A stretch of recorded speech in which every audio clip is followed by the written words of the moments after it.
So we're back. Yeah. Part-time. We got a special guest today. Who is the special guest, Brian? I don't know him. I don't never seen him before. I've never met this dude before. Flounder pounder himself, That's Chip it. Davis. What? Shout out Jacksonville. Man, I'm so excited, dude. Yeah. Oh, I got a lot to say. A lot to say. All right. Yeah. Let me see if I remember how to do this. Wait. Check, check. Look at me. Yeah. This can come around here. Ain't even got a thing big enough for my head. Uh, There we go. How we sound? There we yeah, go. I think that'll go down. Yeah. There, let's go. Maybe. Well, Yeah. hang on. This. Is that There you go. Yeah, here we go. Yeah, we're good. I don't really interview well sitting. I I was worried about my manly figure here. No, I'll be 60 years old next year, man. No, you're looking good, Yeah, Chip. I actually, you appreciate look it. really I well. appreciate it. What's Yeah. happening, fellas? Not much. Not Thank much. you for having me, man. Yeah. Thank no, you very much absolutely. for coming on. Yeah. I'm excited, man. I got a lot to say, and as you know, a little bio behind me. You know, I did radio for 6 years. I did with Vic Tyson on AM 600. Then we went to FM, Okay. and I always told people part of the radio was part of the training for what I can do now. Going on TV and things like that, it's people are scared to death.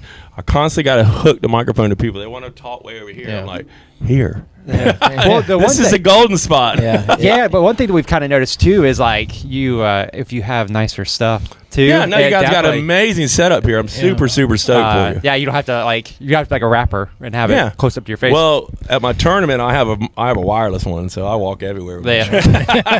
Man, Yeah. That's a to- good one. That to me is like one of the hardest things is like doing live like in front of a lot of people. Like to me, this is a lot easier because I don't like being in front of a big crowd either. But if it's just kind of us just chilling, it's a lot easier for me personally to. Well, it to wasn't talk. always easy for me. Oh, okay. No, it didn't just start out, but I was always. I had a friend of mine. I went to respiratory school. I'm a respiratory therapist, and we had to give a project, and we were in an auditorium, and we had our medical director was over us, and this is when he told me this story the other day too. He's older than me, but he's a great guy. He goes, "I always knew you could do this." He says, "Why?" He says, "You don't remember when we did that collaboration on that little project, and we had to speak in front of everybody in our class." And I got it, and I froze, and he said, "You just took it over." No, wow. And then he remembers that, so he followed me this year when I did my last Flounder pounder down there at Palm Valley Outdoors, which was freaking amazing, man. That was like that was the catapult of my 15 years of doing it. It was like the cherry on top. But he watched it, and he said, "Dude, I saw you do that 25, 30 years ago." So we really don't realize what you can do, but the one thing about it is you got to just get over the fear of talking in front of a lot of people. Yeah. And what you do, you don't really look past them.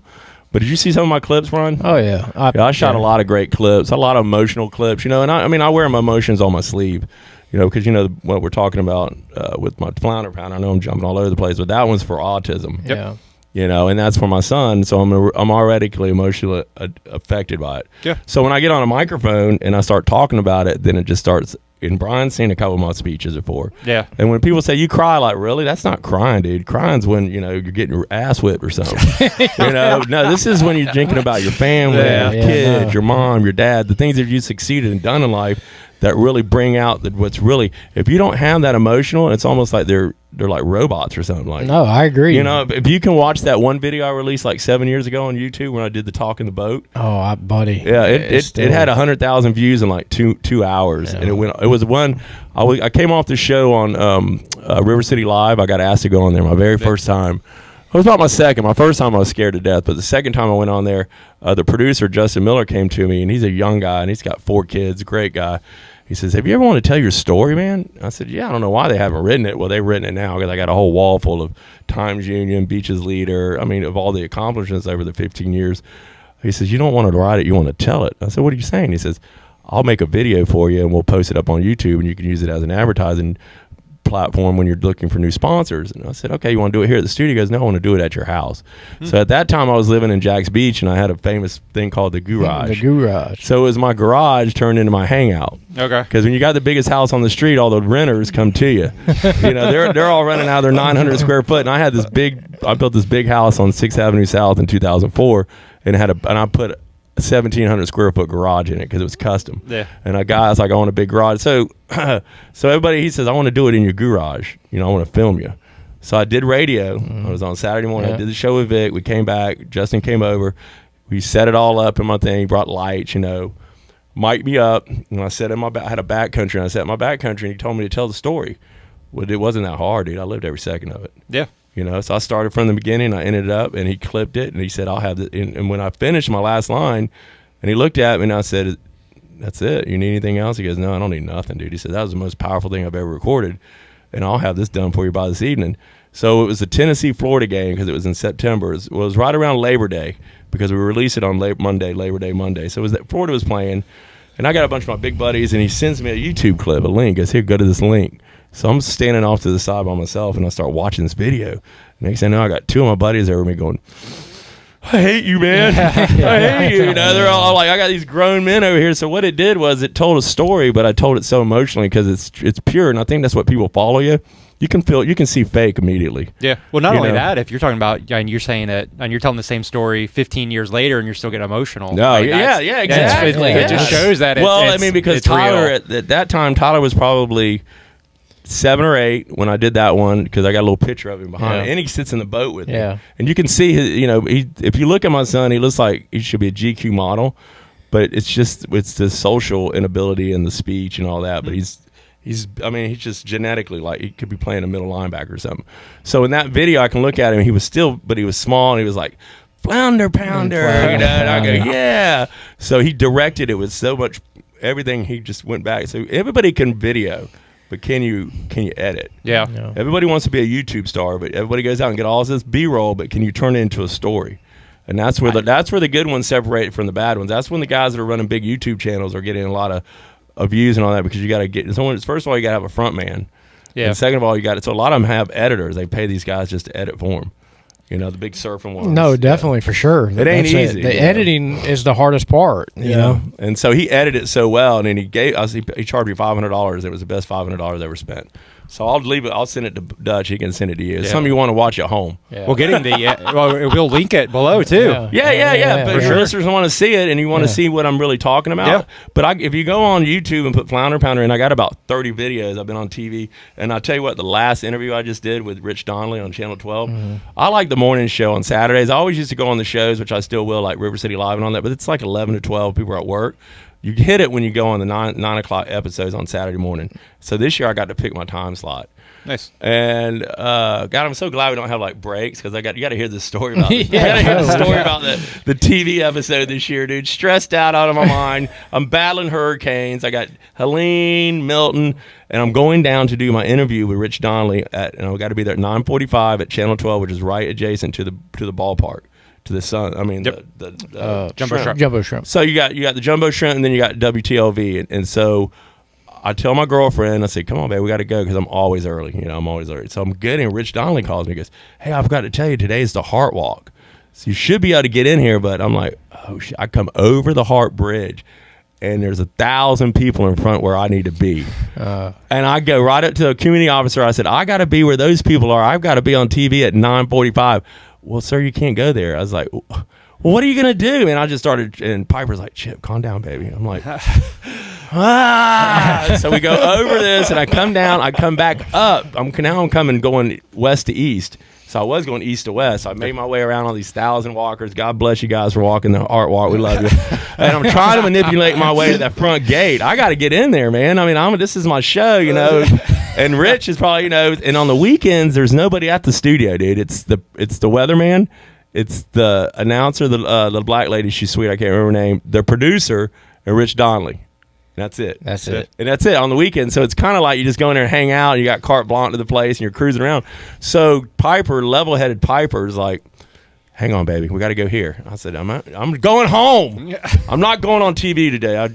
She should stop. I said, "Well, I'm stressed out in my mind." So she walks up to this officer, and first of all, there was another, and community service officer, great, and he's like, "I can't let you go by here with your car, man." I said, "Dude, I got to get right over there." Finally, he goes to walk to this car. I said, "I'm going." So I turn slow, and I'm walking, and everyone's going by. And so Piper gets out and spreads the parts to see where I can pull my 4Runner through there, and then they will close it up. And there's a building right next to WTLV. Right. So we write a note, "Please don't tow us." We get the trophy. You see my trophy. Oh, yeah. I'm carrying the trophy. She's carrying the check, and we start walking with the walkers. That's funny. So we had to go down a block, hang a right, and come up to the gate, and then they saw us, and they buzzed us in. And I'm like, 20 minutes, still 20 minutes early. I'm like, golly, man. What? Rich like, I'm sorry, man. And so we get there, and Piper they just redid their whole studio, man. I mean, a whole upgrade in lighting and stage. And like you said, on the weekends, you're the man, you know.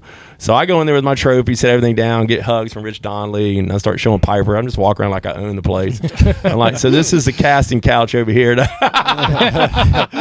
So we're going in there, we're hanging out, and then and so we're, you know, it's 9:30, and so they start micing you. So they mic me, you know. I'm not nervous at all, bro. I mean, I can do TV. TV is not as fun as this. Yeah. Because I can just have fun and ramble on. You're on a time limit there. Yeah. So Rich says, why don't we prop the trophy? I said, no, man, we ain't propping the trophy. That trophy's laying flat. So he has this little table, and then one time they made a mistake a couple episodes before when I went with Steve Thompson for the Kingfish. Yeah. They were going to sit me. And I said, dude, I don't interview when I sit. And the guy goes, what do you mean? And I said, Justin, tell him. He goes, he doesn't interview when he sits, sir. You got time? Can you say, yeah, we'll reset it. So they brought a table. I like to stand when I interview. I don't mind a podcast when you're sitting, but when live, it's just easier to stand and get yourself, because you do get a little nervous because there's no teleprompter. Right. They're reading the teleprompter, but then when he starts talking, you got to ad-lib everything. So if I'm holding on to a table and I'm standing, I can kind of like, you know, I don't lose my train of thought. So we get everything set up, and I shoot that, and that was probably the best interview I've ever done, by far. And I'm my biggest critic. Yeah. You know, I mean, I'm waiting for it to upload, because I do it so quick that you don't really remember what you do. But there was a time in the beginning, the school just got flooded by the JA, the Jacksonville School for Autism. They had a backflow preventer lift station failure, and it filled it up with treated sewage, and it was a big deal. And Rich Donnelly reached out to me, and we did an interview down at the school.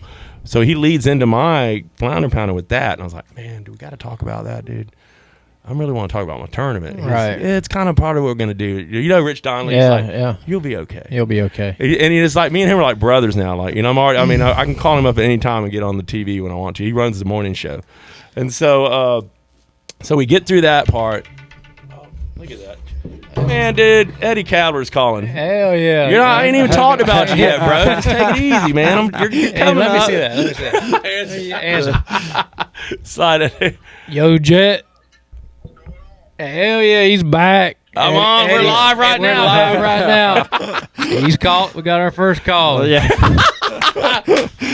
What you got to say, Jet? What's Well, up? we got Big Show who called in.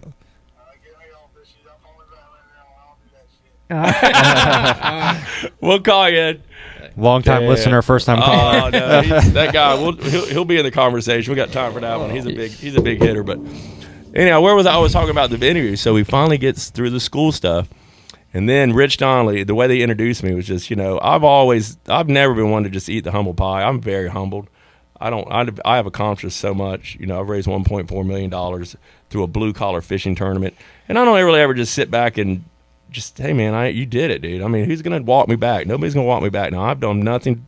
I have nothing else to do. I've accomplished. I am the best tournament in Jacksonville by far. I'm better than any kingfish tournament in Jacksonville. I'm better than any of these other tournaments. Redfish, any of them. Nobody beat. I've been to all of them, dude. And I'm not being pompous about it, but that's just the way. I'm just not a fishing tournament. It's a festival. It's fun. Yeah. I don't hold it at a boat ramp. Okay, I got it at PBO now, Palm Valley. So I got food, restrooms, drinks, accommodations. I mean, Captain Sandy was at my weigh-in at my awards. You know, she is Bravo superstar. No. You know who she is, Brian? Yeah, I do. Yeah, well, Yes, she's a Bravo superstar. Yeah, Her sister is the director of our school. Okay. So if you look up Bravo and put Captain Sandy, whenever she goes to the Bravo, they do the Bravo reunions. Captain Sandy has 10 bodyguards around her. That's what her sister said. Sister said it's kind of spooky because people just bum rush her. Right. Wow. Yeah. And so she showed up at my award. So getting back to everything, so he asked me, and I just kind of paused there. You'll see it. I'll send you that link too. And luckily, I could just have my hand on my hip, and then I just like 15 years, man. You know, it just hit me. Yeah. I mean, and I was like, okay, get it together, dude. Get it together. And so Rich is just like watching me, and he's like, yeah, you done it, man. 15 years. And I said, you know, it's all for my son. You know, it's always been for Tyler. And, you know, I still get a little choked up when I talk, but now I talk about it with a lot of pride. Yeah. You know, I'm very prideful about it. So I pulled through, and he goes, well, and I go, and I'm about to release and show you what I've done in 15 years. And so he goes, well, let's just go ahead and do that now. So I brought my check with me, and I flipped it around, And I said it so perfectly, man. I hold it up, and I'm looking for the camera because I'm having fun now. Now I'm over the emotion part.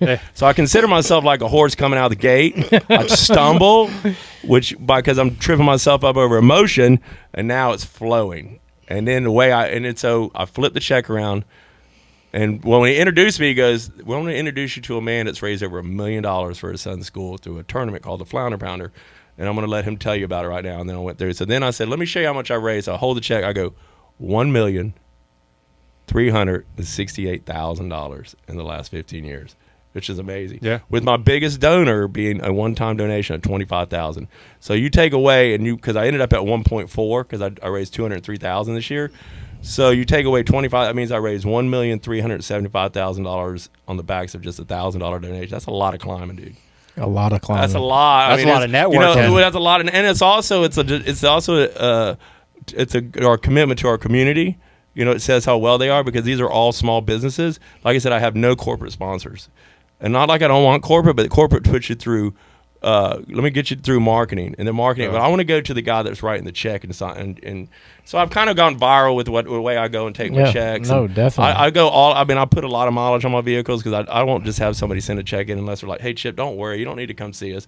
But majority of them want me to come see them, so I stop by and hold the check. So I'm holding that check. I filled it out the night before. Have you ever wrote a check for $1,368,000? Yes, I have. I don't write a lot of checks anymore, but I took my time and I wrote that thing. Matter of fact, we'll get a picture. We'll flash it up there. I'll show you holding it. So that was a great part. And then we carried on to the fact, you got to keep going. Now you're on almost a 5-minute segment, so you got to keep. What's next? All right. So then we went to talking. So he goes over there and starts touching my trophy, and I said, "Wait, hold on, don't." So you'll see me easing over there. I grab the trophy from him, and I start flipping it up. And then I'm like, "This is what the guys want, dude. They want the title, and they want this trophy because I got the baddest trophy in town too. So not only do I got the baddest tournament." And I dare anybody to tell me I don't. I got the baddest trophy, too. And Brian Russell does my trophy, and he's an artist. And he's been doing it. So I hold the trophy up. I give Brian a huge shout-out. Don't ever call him a taxidermy. He'll beat you. He's a 6'7" monster. He goes, "I'm an artist. I'm not a taxidermist." I said, "I know, man. I know." And so I gave him cred. It's a testament to his work, local guy. And then I was like, "What?" Oh, and then we're at a new venue. So I had to pop the new venue. I said, "We moved from my old place, went down to Palm Valley Outdoors. They've opened up it's the first time I've ever had carte blanche to a place where I wasn't stepping on felt like eggshells. I went through 4 owners. It used to be Nippers, Blue Typhoon, Big Dogs, and then Mobbies. That's 4 owners, 4 different people I had to convince to let me do what I do. But they still managed to get in the way. They couldn't get out of their own way sometimes. Paul Rowan and his brother Tim got out of my way, and they did a lot of money in 3 days. They were real happy. No They're doubt. real happy. That's what I'm saying. Well, You're bringing so much to the business. I couldn't imagine why you wouldn't want. Well, yeah, you would imagine, but you would imagine that the people would know what the hell they were doing and get out of my way when I tell you. Yeah. They Especially canceled after 15 years. right, Yeah. and they canceled my captain's meeting on my 14th annual, and the guy kept going, "Hey, Flounder Pounder, it's raining." I said, "If you get in my face one more time, dude, I'm gonna jack you straight across that wall." I see it's not really raining. Is that not why you have a covered area out here so you can put a band in here? So you're blowing my band off on my captain's meeting? I'm pissed. Yeah. So I'm starting to already look for a new place. Yeah. So just so happened this year they had a problem. They got shut down for 7 days or some health violation. It was my way out. So as soon as that happened, I was 6 weeks away. So I flipped my venue 6 weeks for the tournament. I remember seeing it all over Instagram. I mean, that was just crazy and nobody can just flip and I've never even put on a tournament down there. And I had hurricanes coming down me constantly, man. And the people that were putting my tent in my stage, which I had to have a tent and a stage, or I felt like I was going back to year one where I'm standing in the grass. They were on the fence about bringing it out there till Friday morning because of Milton. Yeah. Which is understandable. I mean, it's a 40 by 50 tent, I mean, that thing, they got to bar that thing in. So we got all that done. So, that interview was great. I got some new things I want to talk about. I love this whole setup. I really want to get into a podcast myself. Of course, you guys will come be my guest on my show. Yeah, absolutely. But there's enough room for podcasts. Everywhere. That's what everyone's doing. Yeah, I mean, what I'm saying? It's fun. And it gives people, someone like me, an opportunity to come and talk, man. Yeah. I hated radio because I hate going to break. Hey, we'll get on. Hey, look, we're up against it. I said, where? I mean, we got time. Yeah, well, we just had a radio guy on last week. We've had 2 radio guys on. Yeah, really? so we just had we had Richard Miller. Miller, North Florida. We had Richard. He did radio too. He knows about it. We're up against a break. Man, there is no breaks on a podcast. And then Brian, what's his last name? Brian, oh man, Yeah, he's gonna kill us. I know. No, I hate it, man. Hey, you can forget me remembering names, man. Those days are over. Yeah, Brian, it said Brian Golf, but he I saw it. I looked at the podcast. Yeah, I like it. He worked for. He was on. He has his own morning show here in Jackson. Yeah. You got a great play. I mean, you guys got it, man. This is freaking awesome, bro. I mean, this is so basically what I'm going to do with mine, and only because I want to do it. Because, and like I said, I'm trying to do it once a month. You know, you'll blow through. If you don't have enough good content, people don't want. You know, so you do it, and so then people are waiting. It's like, oh, dude, he's coming up. You know, he's going to have it. And then I'm going to pick the best of the best in Jacksonville, and I'm going to have a setup similar to this. And then my girlfriend's going to be over there on the, you know, who do we got today, baby? Oh, we got Big Show Eddie Calver coming in. Oh, I thought he would never come in and do a show. Well, we'll get him in on that one, dude. You know, but so it gives you a lot more freedom. And when we did the radio show, the first year I did it, I had a producer that would he would come off our break and like AC/DC, it's a long way to the top. And then he left, and then they assigned me this new producer, and he just did the same shit every time. Like, dude, it's called mixing. You're a producer, bro. I'm telling you, when I come off this, I'll give you a list of, oh, no, I can't do that.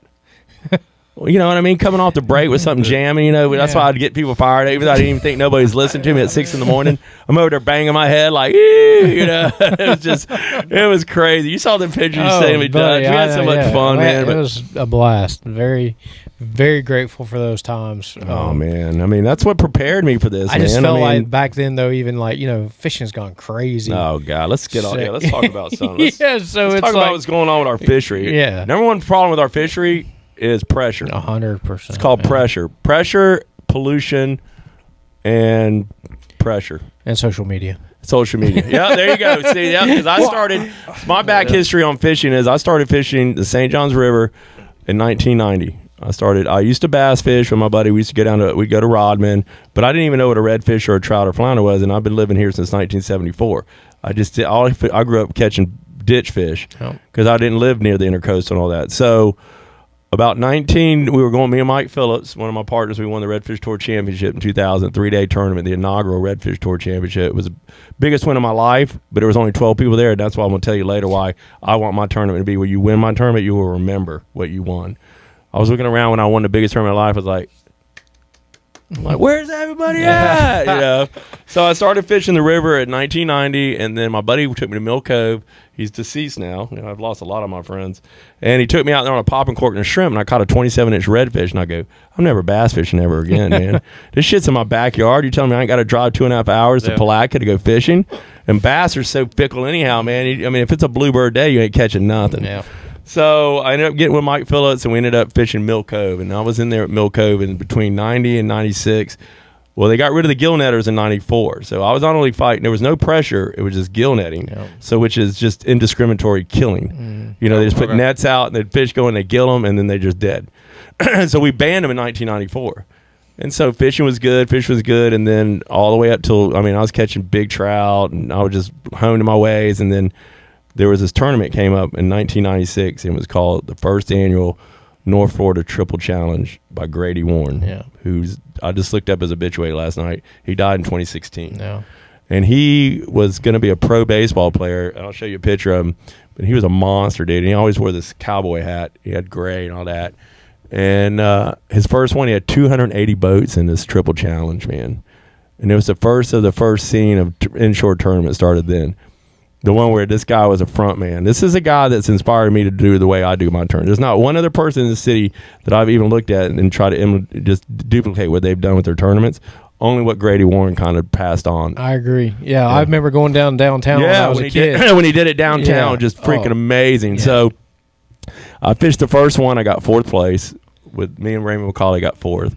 But I remember, here's another thing I took. There was a trophy made by Ray Thomas, and it was a 3-fish. So he had a trout, red, and a flounder. And I remember looking at that trophy, and I remember telling Raymond, I don't want to win this tournament. I want to win it, but I want that trophy. Yeah. So there you go. Now we fast forward into my tournament. What do people want to win in my tournament, Dutch? A trophy, 100%. Yeah. See, I took that back in 1996. I was digesting all this stuff. Like people come out, they have decent trophies and all that, but when you have something that stands out, like my flounder mounts or that mount that Ray Thomas did for that first annual Triple Challenge, it really make you like, God, you want to fish a little harder. So then Grady Warren got into red fishing. He started the first redfish tours, and then he kind of went away from his triple challenge. And then we've had some other triple challenges, but I'm going to go ahead and announce this live. Well, we're going to be live, but this is what's happening this May 3rd, 2025 will be the first annual North Florida Triple Challenge in honor of Grady Warren. Yeah. And it's going to be a $10,000 payout, first place.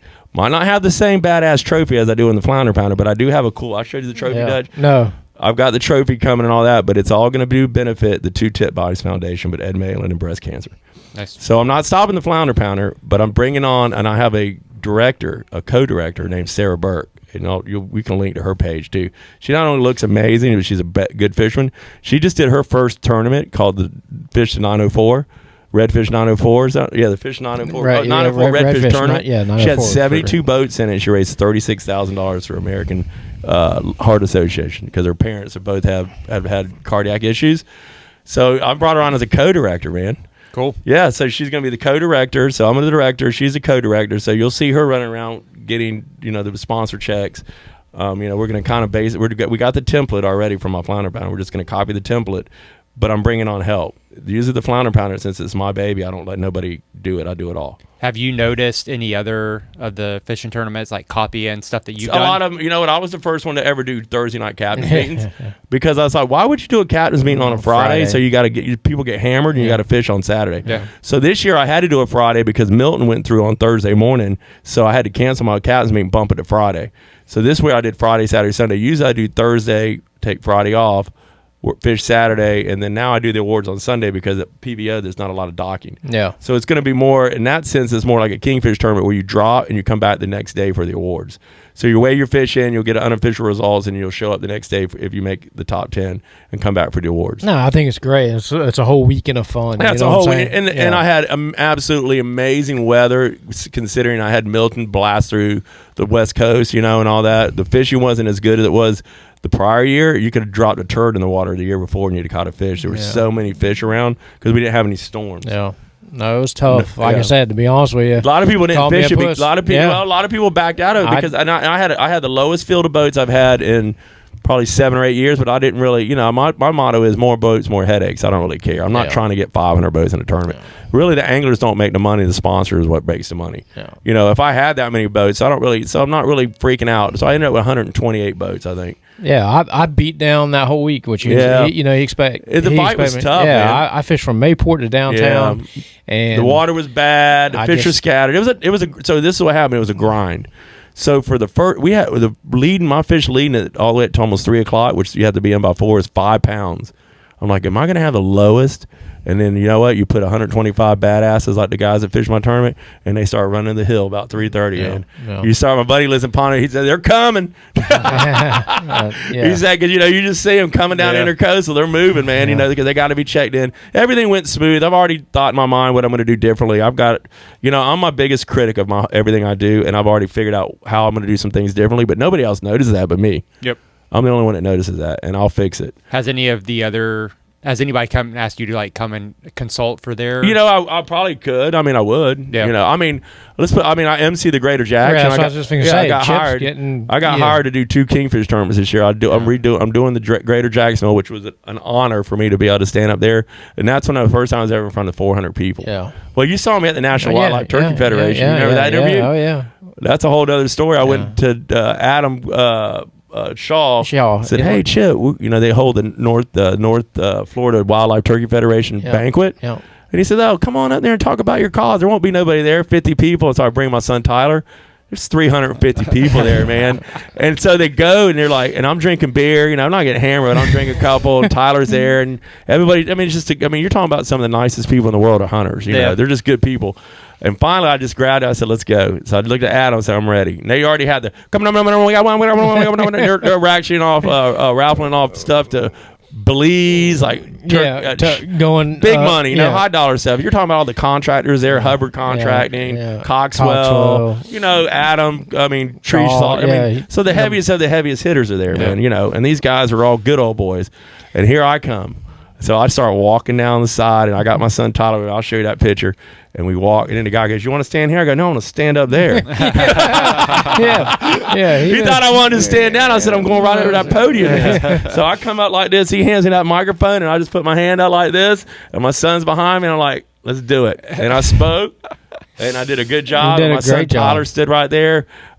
It was just one, it's just another. It's all part of training, dude. This is all. It was all. That's just another training maneuver. Do you think the beers actually made No, it go by better? I mean, I don't. It just took the edge off. I mean, I was ready, but you got it. Once you get up there, you either gonna let the people know this is gonna be something entertaining, or you're just gonna stand there and just be untalkative. Right. So I ripped it. I told him my story in a nutshell. My son, he's full blown autistic, and he didn't just sit there and. I got this picture. I look at him all the time. The interview is one of my favorites, and I'm just looking, and he's just standing there watching his dad, And then at the end, we just said, "Hey, I appreciate all of it. Thanks for letting me talk." And then I had like my buddy said, Petticoat Schmidt. Those guys were there, and they're like, "Man, we saw that guy speak, dude. He was good." So that's 15 years of that. So let's take this fast forward to something new. I need something new. Yeah, this triple challenge is gonna be. It's gonna be amazing, man. Yeah, I mean, because a lot of people don't all just flounder fish. No, and So you got to have all three. All three: redfish, trout, and flounder. And I'm doing redfish, trout, and flounder. You got three. Two don't beat three. You got to have all three because that's why it's a challenge. Yes. We're going to take away the 2 pound penalty for the flounder. I'm going to make it a 1 pound penalty for a dead fish because it's trout season and trout don't live. That's why I really always went to a flounder because they're hardy but I don't play around, dude. You bring a dead fish, he's getting a 2 pound penalty.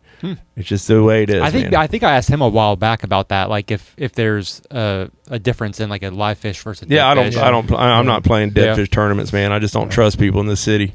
Have you seen them? Well, that, and then I think we were at the lake house that one year. Those dudes that all hell broke loose with those dudes. Oh Yeah, with the that- fight. yeah, with the weights in the fish. Yeah, the when they did the walleye tournament Yeah, up north. walleye, yeah. Well, get this. This is the first time in 2 years that I had a captain's meeting because I got blown away but one time they didn't have a band for me. It was my fault, but their fault too. Then the year before they canceled it, so I didn't have the chance to get up there and talk and have a captain's meeting, which I needed to. I did this year.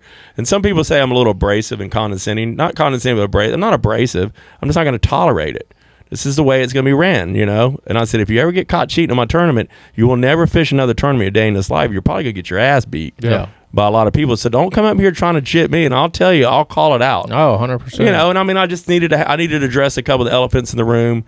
But it went good. It was quick and easy. But I have a really smooth tournament. I don't tolerate any pushback. I'm not going to listen to anybody complain or anybody. It's just not. Don't worry about it, man. If you think someone's cheating and you got me some concrete evidence, not he said she said crap, then we'll talk. Yep. And then I'll put the guy on a lie detector if I had to, but I'll make that call.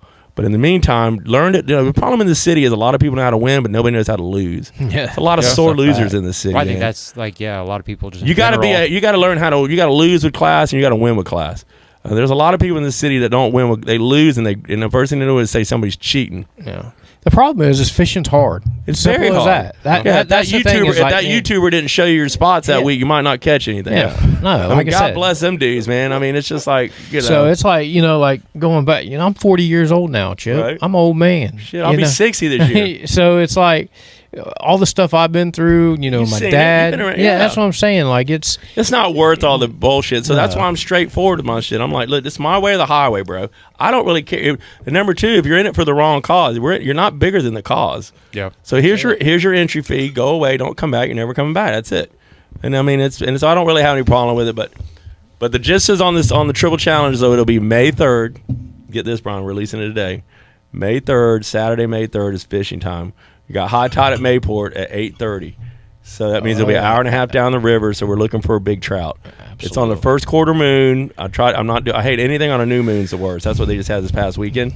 I just had somebody tell me that for the first time, and I was like, man, is that moon like phase plays a big part of how these okay? fish I shoot. thought it might have been like a newbie gimmick. No. I'm I'm really in. I mean, I'm not the guy, but I look at the major, the minor feeding times, and all that. So my ultimate goal was to have this tournament 3 days before the full moon, but it always can. So that's anytime you're fishing on top of the moon, it's usually slow. Yep. when it's like if you go back and look at some of the biggest fish you ever caught, you usually catch them 3 days before the full moon, or 4 days, because the fish are. I mean, they're all pushed by the lunar tide tables and stuff. So this one's coming on a first quarter moon. You got high tide about 8:30 at Mayport. So if you're fishing down around the Matthews and all that, you got an hour and a half later, because that's how much difference there is in the tide. Yeah.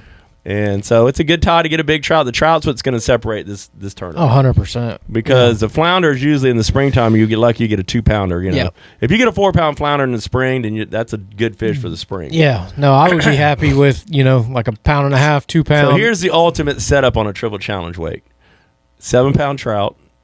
Now we have a slot red, 6.5 pound red, 3-pound flounder. Yeah. 17, 18 pounds, you'll be in there. 15. I think the most I ever weighed in with my old partner Roger Bunt, we did 17, 8, 9, and we had an 8-pound trout. Yeah. There's been I ran into Luis. Remember Luis? He's a sea pilot for the private guys. What is it? The pilot boat. Oh, really? Pilot boat captain, dude. Really? They make like $280,000 a year, man. Yeah, because he was. I asked him, he was running that boat for the guy. He don't do it. He goes, no. I saw him at Singleton's. He says, no, I'm a pilot boat captain now. I was like, holy crap. Well, he's a good cat. But he had a 20-pound sack one time in a triple challenge, the Creek Wars. Yeah. He had a 20-pound sack. That's a big bag. Yeah, that's a huge bag. Yeah, so we're looking for some huge weights. $10,000 first place, guaranteed. I'm guaranteeing $10,000 first place, based on 75 paid entries. But we'll get it. I might get you 10,000. I might give you 500 for second. That's second losers, first loser anyhow. What do they need? Oh yeah, I agree. Did you say that you're running that one out of Palm Valley as well? Yeah. Cool. Everything. All my tournaments from here on out until I retire from doing this will be out of PBO. Nice. If I lose PBO, then I lose it. It's over, because there's not another place in Jacksonville. Like I said, I'm not doing it at the boat ramps. I'm not done with that shit. Nobody wants to go to a boat ramp and stand around. Yeah. I'm not doing it on the other side of the river. I'm not doing it where I was previously. So my last option is PVO, and they've got that place rocking down there, man. Yeah. I mean, that's like, it's like the lemon bar for Nocatee. I agree. Yeah. Yeah. People don't leave Nocatee to go to Jack's Beach or Atlanta Beach. It's too far.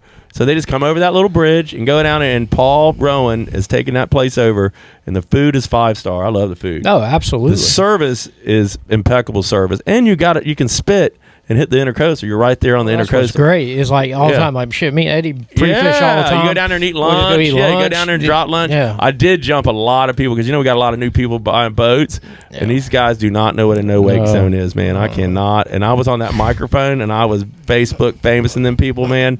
I jumped up on there, dude, because if I had my egret out there, I'd have walked on water to catch the captain. Absolutely. Well, one of the guys that I wrapped the boat for, someone went blowing through there and it scratched Leon him. Yeah, so he's always down there, obviously. That's his home ramp. It's like, if I'm tying off, so the day of the awards, I didn't allow nobody. Like I said, I had the keys to the car. The place was basically, I was the owner for 3 days. And I said, nobody ties off until my weigh-in's over. So, of course, they forgot. They tried. Some people didn't get the message. And the guys come out and they're like, hey, guys. And they're like, what do you mean we can't? No, you can't tie off until when I'm done with my weigh-in. Yeah. Go. They're like, really? I said, yeah, really. Go. And I mean, I did it, and then I said, you can come back after I weigh in the final boat. The dock will be wide open, but until then, the dock is mine, and nobody ties up. But on Sunday for the awards, everybody came by boat, and there were so many people Tony Eden had his badass new boat down there, and people, I mean, they don't wake. They think the wake sign's here, so they're coming off the throttle here, so now you're pushing a wake. If you can come into the wake zone, I mean, I've been guilty of it, but I never do it when there's boats around.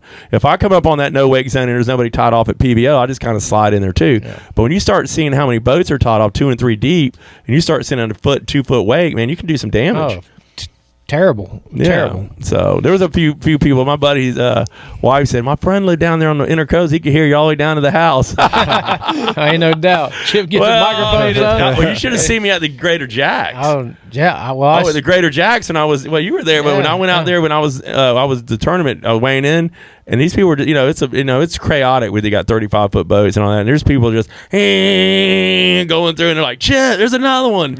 And I ran around there because I was like, slow it down. Yeah. And they would. So, I mean, overall, we have really good people. We just got a lot of people that are buying boats that they should be taking a class. No, I agree. I mean, you're talking about getting 400s, and, I mean, it's stupid. It's retarded. I tell people all the time, I say, I don't care. I'm all for, freedoms, but it's like giving me a Ferrari or something. 100%. Go out there and have fun. If we got to have a driver's license to drive a car, You should have you have to go some. If you've had one for so many years, you could be grandfathered in. But if you're a brand new newbie and you bought a 40-foot contender and you never had a boat before, and you're going to try to run triples and quads, you need to be taking a class. Yeah, it's wild, man. It's comical. They got a whole page. You should see the boat ramp follies, man. You want to go do a podcast down there one day? We go down there on a Sunday and have the best show you ever had. Yeah, just watching people just like, here comes another one. Yeah, how much money you got on this one, man? Like, watch him hit the dock. Yeah. Boom! Oh shit! He's yelling at the wife.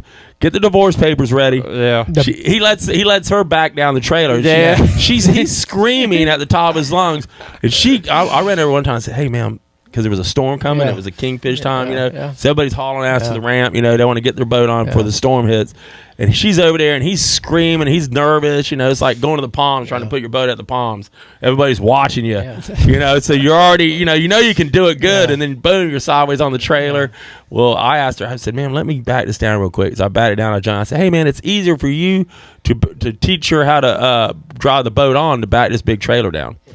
No, it's a fact. They don't even think about that, and they go buy this big boat, but they want to go out there and have fun, and they're like, boating. They said it's fun. We're going to get divorced right now, man. I mean, I was at the Palms during the trout tournament one time, and this lady and husband, and she says that's. And it was because it was outgoing tide. It was ripping out of there, man. So they have no barrier, so the tide just blows through. Yeah. So you got to like slide over here because you're going to get ripped over here. Yeah. So there's a lot of compensating you have to do. Yeah. Well, this guy beat that boat up so bad. I was running over there, and it'd bounce off and get slammed in the dock. And finally, he put it on. The wife said, "That's it. We ain't never fishing again." Yeah, that was supposed to be fun. Yeah, I watched that hull over a few times. People getting banged up. Yeah, they get banged up. But yeah, it's wild. It's wild. It is. Well, boating's dangerous, but people don't. I mean, it's it's something. But let's get on something else. Let's talk about. We talked about the triple challenge. Yep, triple challenge. Let's talk about what about fishing? Been fishing all Dutch? No, but you hunting now? I just been creeping, man. That's all right. Yeah, hey, I get burned out too. I'm always on the edge because I'll never want to sell my egret. Yeah, it's paid for, and like Brian says, egret boats are the dominant boats. Yeah. But sometimes I'm just like, shit, I'll just go back and get a John boat like I had before. I caught more fish out of a 14-foot John boat. Well, that's how I feel. Like obviously with the 16.7, so better, but like the 21, it's a lot of work to clean, dude. Yeah. It's not the kind of boat you can take it out. I cannot. But that 167 is quick. It takes about 40 minutes to get it the way I want it. And I put it right back in the garage, and then boom, out of there. Or if I go 2 or 3 days in a row, because that aqua traction, which is the best. You got it before I did, and I'm with you. I've had mine on there. Shout out to Brandon Woods. He owns Aqua Traction North Florida. And he bugged me until I finally said, okay, I'll do it. He goes, hey, man, I want to get – he's a good salesman, man, because I think after I got it, I think you'd already had it, but I think I sent him like 10 customers immediately. So he knew what he was doing. But I was just on the fence about it, but now it looks exactly from the day I bought it. That's the thing is honestly, I don't think I could own another boat without it. Mm-hmm. I know it's... That diamond plate on that egret stuff, man, you couldn't even put your leg down on it, man. But that aqua traction is easy on your feet. Yeah. I've got it down with with the little electric pressure washer. The only damage you'll do to it if you get hooks into it, but that's your fault. You can't guarantee it, but it keeps the boat looking good, and I have no delamination, no spots. But then Brandon's like, well, dude, if it messes up, you'll get it fixed immediately. I was like, well, it hasn't. Yeah, and that's another thing too. Say if you do screw up with a big hook or something like that, you can get that panel fixed. No big deal. I wouldn't own another boat without it. Yeah, I got a little 93 tracker, Geo tracker, and I redid I had everything gutted, and then we rhino lined it, and then I redid all the floor with the aqua traction. Yeah, pretty much that same material. Yeah. That stuff's amazing, man. Oh yeah, so nice. You just get back from the beach, hose it out. Yeah, move on. The longest 15 minutes of your life is when you're walking home. I saw a meme that said the longest 15 minutes of your life is when you're making that walk back to the car from going to the beach with your family. Get there, it's all happy and everything, and then when you're coming back to Dad's got like 4 chairs on him, 3 hot kids. It's like the longest 15 minutes of your life with all the sand. What? Yeah. Having some fun. Y'all don't want to miss this podcast episode, dude. Make sure you got enough time to listen because it's a long one. Hell yeah. Chipperoo.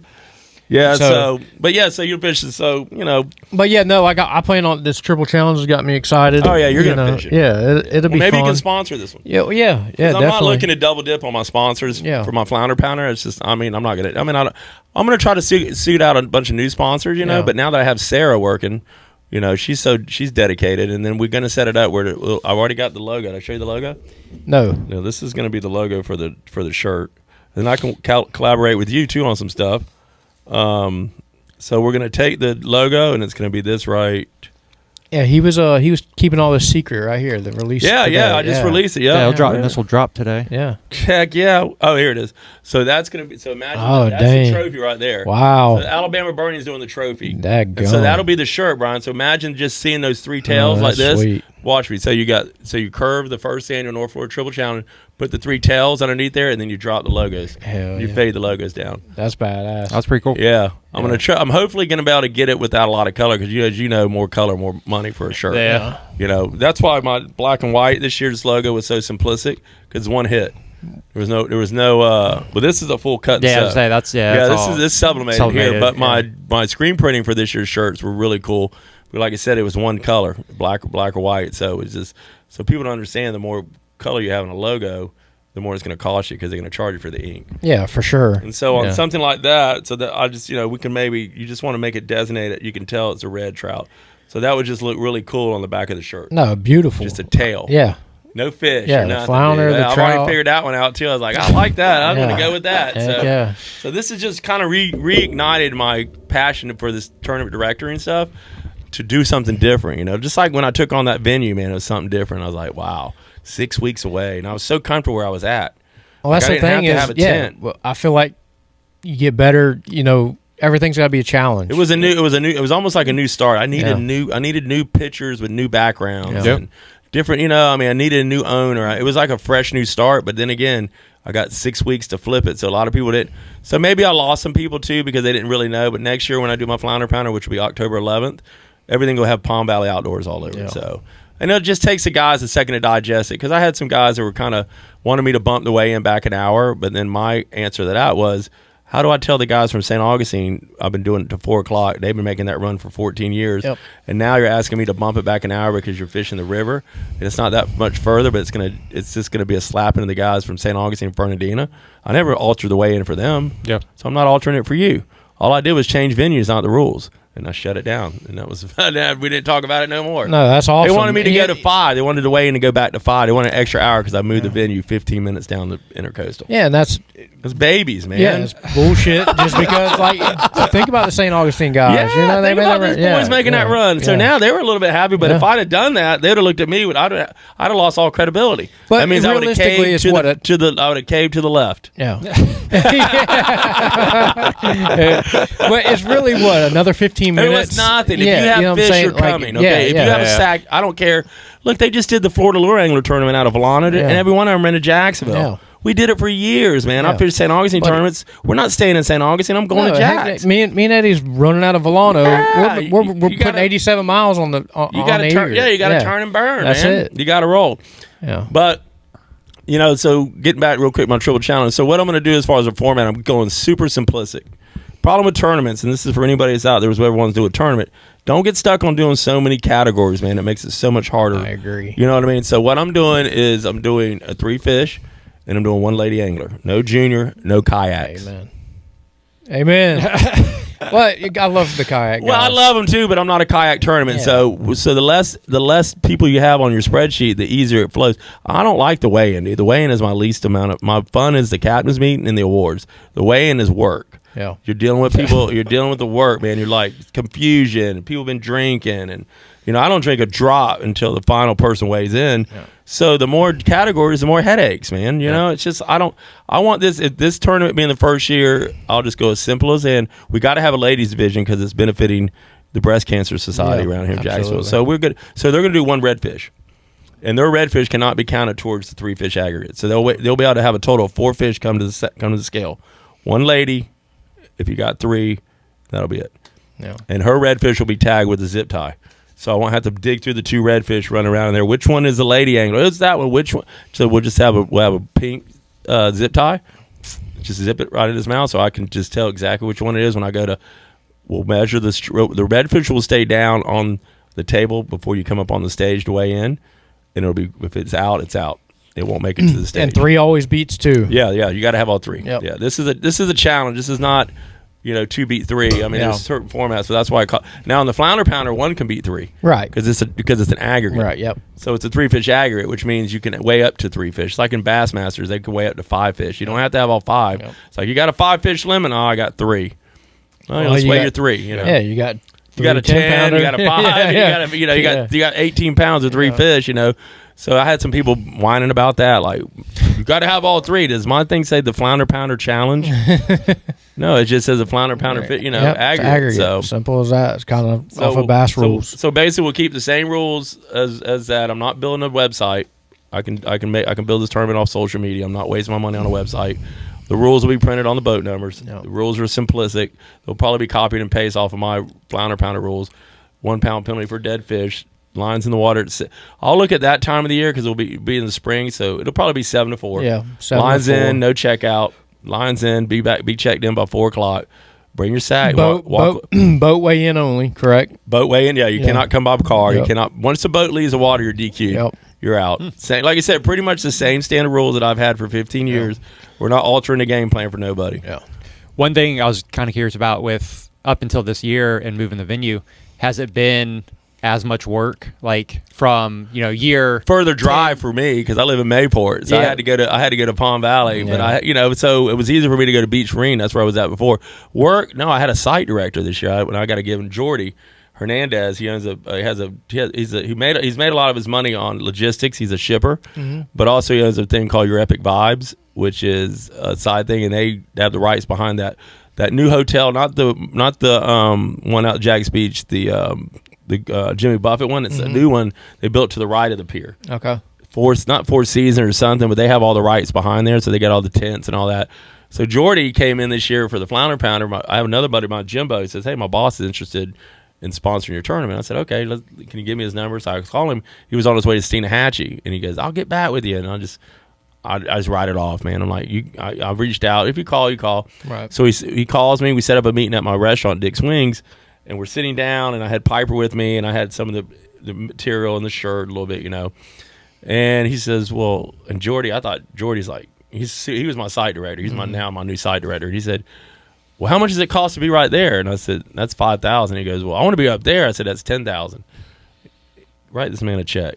Sponsor $10,000, man. And so then when I switched sites and I had to get it, so we had to rent a tent. So I got Dave Workman to give me when they did the tent sale. Yep. I used that company. I don't know. I wish I could shout their name out, but they turned out Megan, the girl I was dealing with, was amazing. So when I moved the venue down there, I talked to Palm Valley Outdoors, and I was like, "If you're gonna let me come down here and make you guys a lot of money, you got to put some skin in the game. I need you to rent the tent and the stage." It's about $6,500. They said, "We got it." I said, "You're going to make that back 20 times." Oh, they make that in liquor. Yeah, I mean, first hour. And so when I finally got that, I had Jordy, and we met out there, and he starts pulling shit, dude. He's like nailing it all, setting it, shadowed it up, how he's visualizing how he's going to set up my stage. So that just was like giant weights off my shoulders. Yeah. If I didn't have him, then I knew it would have been okay, but it wouldn't be okay. Okay, I had the best tournament because of him. And I tell him that all the time. And he's so humble. He's like, "No, man, I'm just happy to be a part of it." I was like, "You're a giant part of it." So he'll be back in the spring to help me set up this, the site down there, if he wants to, but I know he'll want to. So that part of it was very challenging in the beginning until he told me, because I talked to him every day. He says, "Dude, you just concentrate on raising money and you don't leave the site to me." And that's all I did. And I didn't have to worry about nothing. So do you start planning for 2025 the day after 2024? I just pulled the date. Yeah, I don't even start till about middle of July. Yeah. I like the challenge. I raised $203,000 in 85 days. Okay, yeah, that's what I was getting at. Yeah, I don't like to bang on my sponsors until they just donated to me, and so I like to wait. So it makes me have to hustle, But the whole change of the venues was just like I came out. I was like, whoa. So I didn't even know with the economy the way it is, and could be.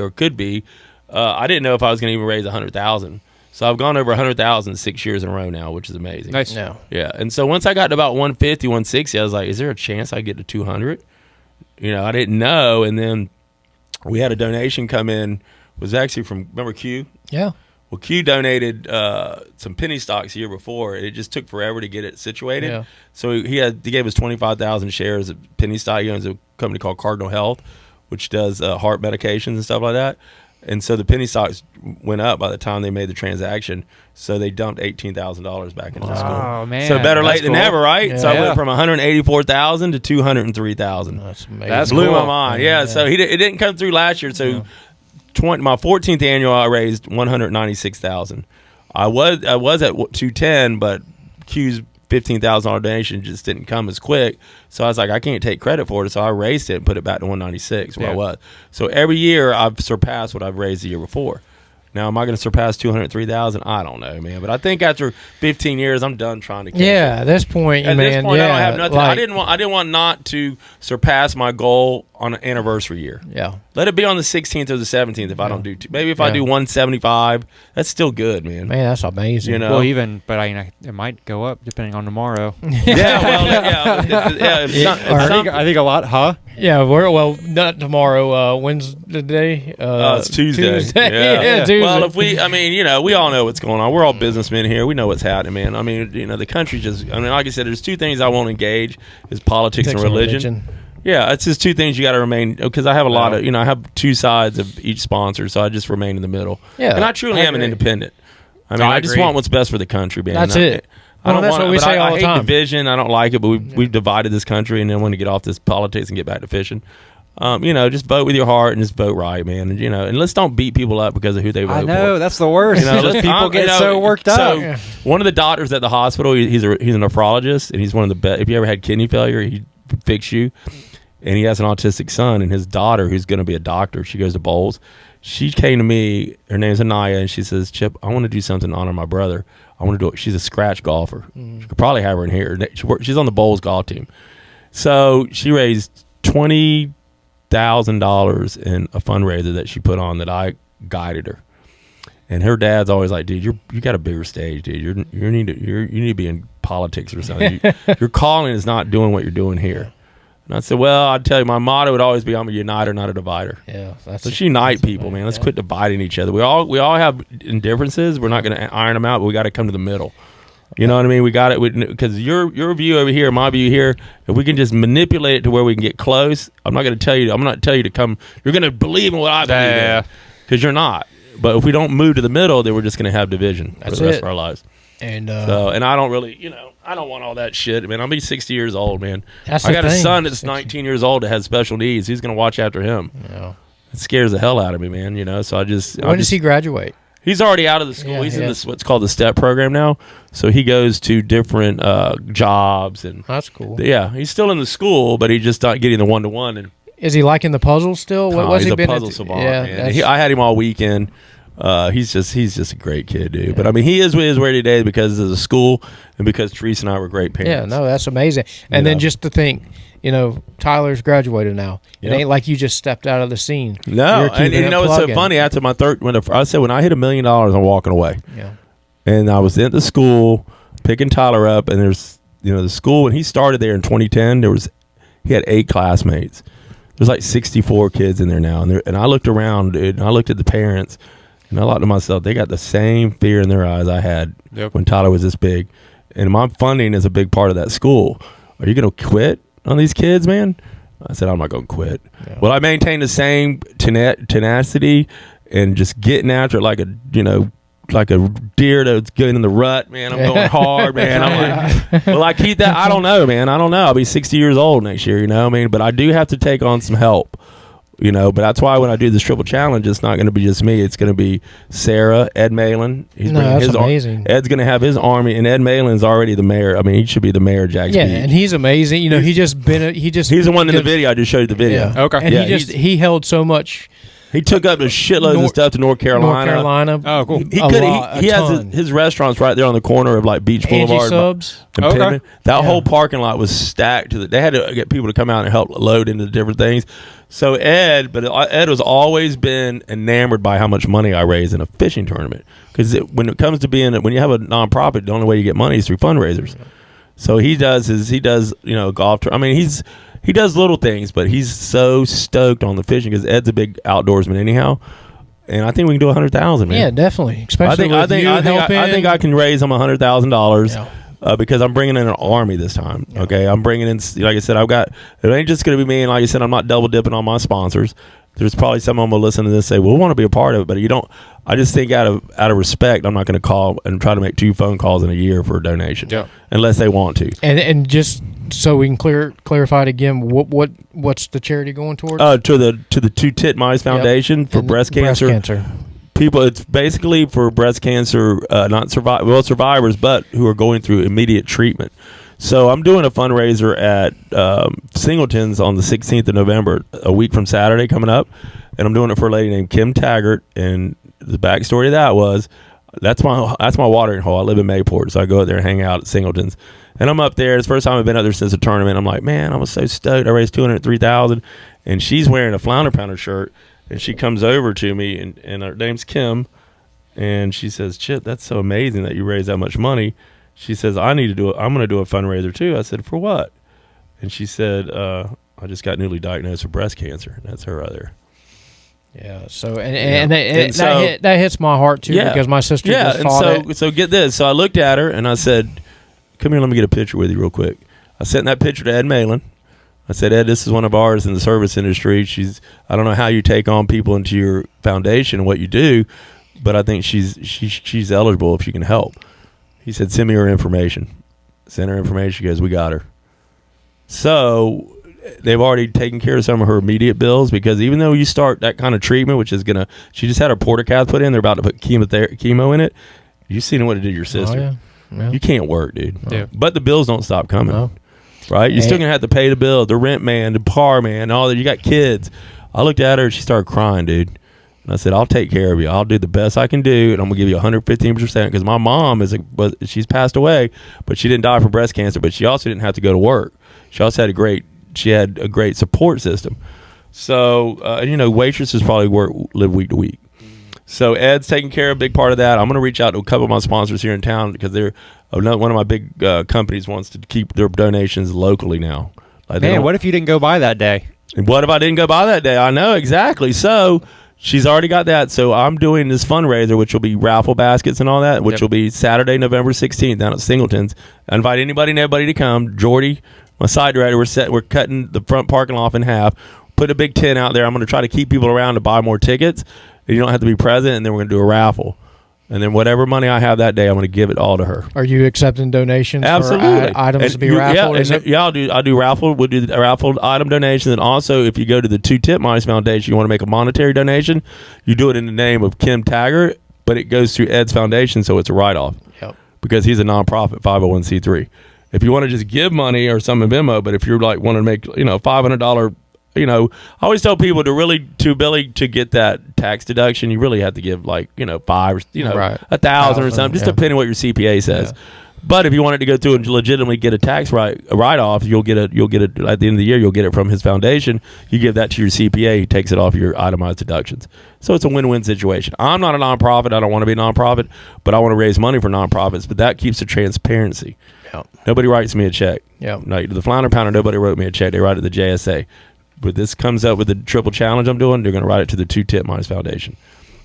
So that's what keeps it transparent. That's what makes it good. But we can take raffle donate, like I'm doing a fish basket or with a bunch of fish and stuff, and I'm going to put a ton of shit. I've got more lures than Carter's got pills. I won't use all these lures, so I'm dead. Yeah. So I'm going to make and every one of these lures that's going in this basket are proven. Yep. So guys that want to go out there and get some raffle tickets on that, I got like a bourbon basket, so I'm starting to pick a lot of that stuff up this week. I'm hoping to get it down to everything to Singleton's by the weekend because I got to work at the hospital this weekend, so they can start selling pre-selling the tickets. And then we just want to get everybody out there next Saturday, man, and just come out there. And this happens to me every time. Chip, keep talking. Go, you got small bladder disease.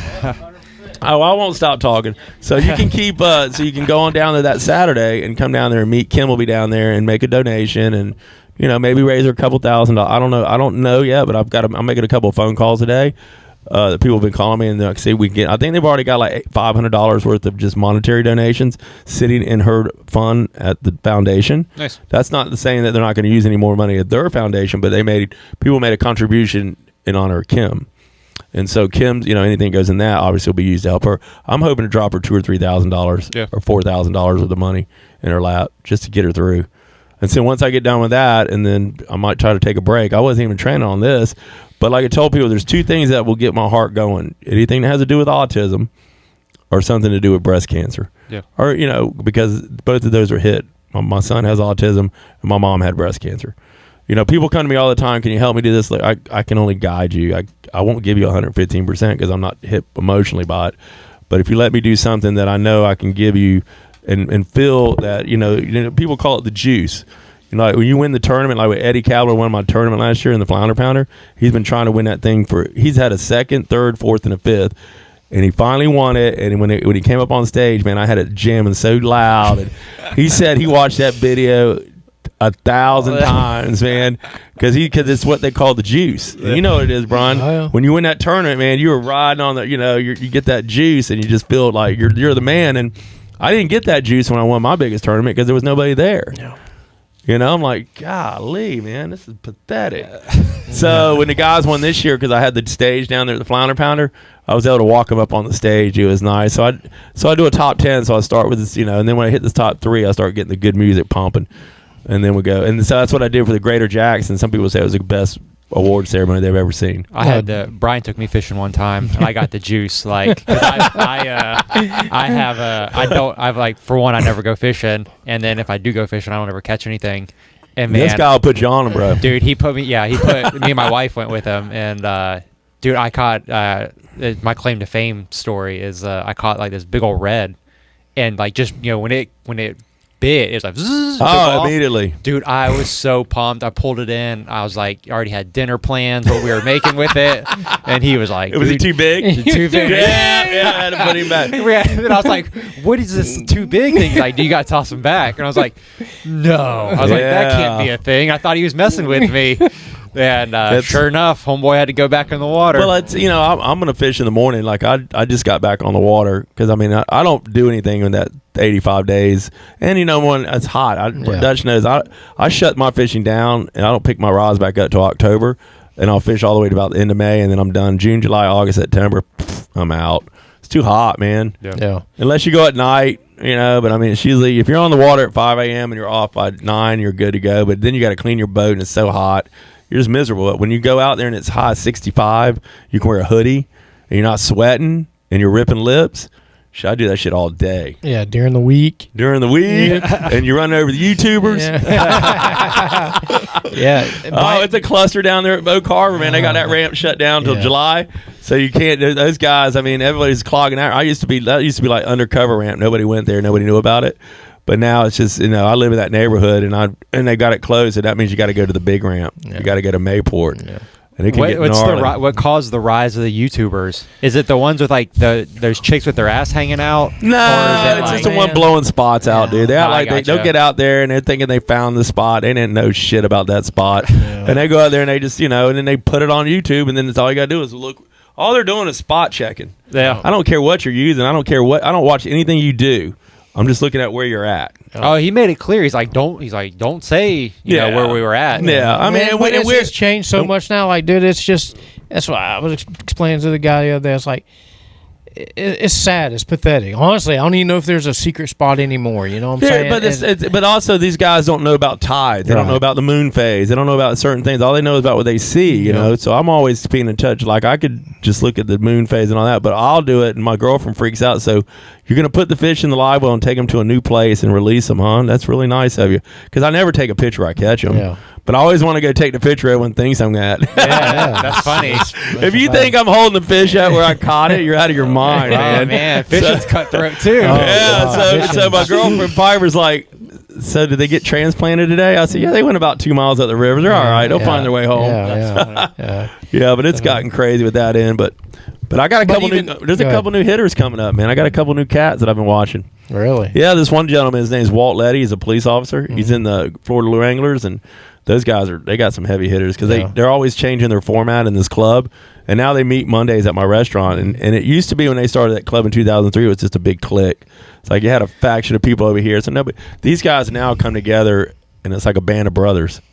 and they're really, really cool. Oh, that's cool. And there's a couple of them in there that I've been watching. This I got Instagram messages. I'll go back where this guy Walt, I'll get, hey man, how do you get these big trout, man? How do you get these? And I was like, and now he's getting it. Now he's figuring it out. So he had a 7 and 2/8 this year or something. Wow. And I haven't had a fish over 8 pounds since 2000. Yeah. I had 3 fish over 8 pounds in 2000. I had a 9 1/4, 8 1/2, and an 8 in the 25 years. I've had some 7s, but to get to that 8, like Eddie makes it look so damn easy, man. I can't stand that guy. No, he's good. That's why at the end of the day, Dude, man, like I already said, you can have the right spot, you can have the right everything. But you gotta have fish sense. You gotta have some fish sense. You see how he works that spinning rod, dude? I can't walk that spinning rod. I feel like he does. Other than you, I probably logged more hours with that guy than a lot of people. When he put that hook in your head? Yeah. No, that was him. Oh, that's right. Yeah, that's because he's doing that Van Damme shit. Yeah, sucker got, and that thing released and went right in his head. Yeah, he's boat. I'm like, dude, let me get a net. He's like, no. Flop it. Did you ever hear the story about when I rooted Eddie? No. When he was just a skinny little kid? How much time we got? Just tell me. No. I had a phone call. Eddie. Well, this is about when I was coming up. I was the guy, and Eddie was coming. Oh yeah. And he was in Mill Cove. We were fishing the Danes Point Bridge, and he asked me something. Who are you, man? And he's like, you were mean to me. I said, you think I've ever been mean to anybody, dude? I was just being spot protected. Yeah. I didn't know who Eddie was, and then I was kind of following him. And now that guy is the only guy that gets the front of my boat. And when I say that, when you get in my boat, you get in the trunk. And you're going to stay. Don't get up underneath my right arm or my left arm. There's just as many fish caught in the back of the boat as in front of the boat. All these people have this perception that because you're on the front, you're getting all the fish. Well, I'm running the trolling motor. I'm giving you the best shot to get in the back. But when Eddie gets on the boat, I get so nervous that I just give him the rope and I go to the trunk. Because he's such a good fisherman. And you're like, are you okay about there? You know, all that? He goes, we need to be over here, and all that. So, but I enjoy it because then I can go back in the back of the boat and not have to do nothing. Yeah. He's going to get you on the best shot, but a lot of times running the front of the boat ain't always that. But there's nothing worse than I'm throwing like this and the guy's got this way and he's throwing all the way over the top of me. Oh, yeah. I'm like, did you just do that? I was like, you got a whole bank right there. Yeah, but you're throwing. I said, there's a whole bank. There's not even a lure there yet. So you're telling me there's no fish there. There's plenty of fish right there, dude. You just don't cross my line no more. Yeah. And I don't take people that get hung up either, man. I ain't got time for that. I'm not, people are like, you should have been a guide. No, I'm not a guide. I have no patience. No patience. I don't want somebody out there if you don't, it's I don't. That's why 99% of the time I fish alone. You ever see me fish with Dutch? No. I don't really fish with nobody. Nobody. But I do. I had a couple of people that I fished with. My buddy Rampachek, remember Crazy Chip? Yeah, he lives in Thailand now. He's a nut. Really? But he became a good fisherman. Yeah, no. Yeah, and then a couple other people. But typically I'll just go by myself because I'm able to go during the week. A lot of people have to work, and I'm just don't. And this is the whole social media is let's fish together. Yeah, we will, dude. We will. Yeah. I never fish with you, man. I just don't want you in my boat. I don't feel, I don't know what you're doing. Then somebody will show up to go fishing and they bring 8 rods. I'm like, you can take the other 6 and put them back in your car. You bring 2 rods and bring that box of lures. That's all you need. Yeah, 100%. You don't need to bring all that. I run so light. Like I run light too, man. Yeah, 2-3 rods. Don't matter if I'm fishing a tournament. I got a buddy that I've been fishing. He's showing up with 20 rods. Dude, we got 47 spare props. We got that's not a bad thing, though. Well, I know. I blew 2 hubs. In one day. You still got that bullet? No, I actually sold You got rid of the bullet? Yeah, man. I'm glad I never got on that thing with you. You ever see that a boat? rod. Yeah. But it's just don't have time for everything, man. No, I got a 16-year-old. Yeah. I don't know. Obviously, shit. You remember when I was 250? Yeah, you look great, man. Hey, there's nothing fitness. I mean, I think the reason why I'm not a big cardiovascular guy. I don't run. I got my knees. I'm old, but my job at the hospital requires a lot of walking. Yeah. So I put a lot of steps in, dude, and I'm just trying to remain healthy. I'll be 60 this year. Yeah. Well, I was going to ask, how did you get into the restaurant industry? Well, I bought her. Funny story. So I was always a respiratory therapist. I still am. I started that in 1990. I just never advanced my career, but because I love the hours, 3 days a week, and that's when I was just fishing like an animal. I had 7 off every other week, man, and I had no child. I wasn't married. I had no restaurant. Well, then I got married in 2000, and to Teresa, me and her were separated, but we're still co-parenting. And she was managing the Dick Swings on Beach in San Pablo, where the 1122 church is. and then it came for sale. We bought it right before the collapse of the real estate market. And so I went in the first year. I thought I was going to go bankrupt, man. So I bought it in 2007, and I still own it this day. That's nice. awesome. Yeah. I made it through everything else. The one I know over by us just closed. Yeah, abruptly. I mean, it's a very hard business. I mean, the margins are so small. Food cost is high. Labor cost is high. Margins are low. You see more restaurants closing now than you've ever seen in the last 10 years. So 07, you'll be coming up on 20 years. Yeah, it's crazy, but it's it's a labor of love. I mean, it's Teresa's job. That's where she's the manager. I'm in the back of the house. I like when things break or I make sure the bills are paid. If I need to talk to a loan officer or something like that, I'll do all the talking. But she handles the everyday activity. I mean, operation. She does a great job. Yeah. Is that? It's a franchise. Yeah. Is it like working? Is that franchise pretty good compared to? It's been around. Okay, Dick's Wings has probably been around about 28 years.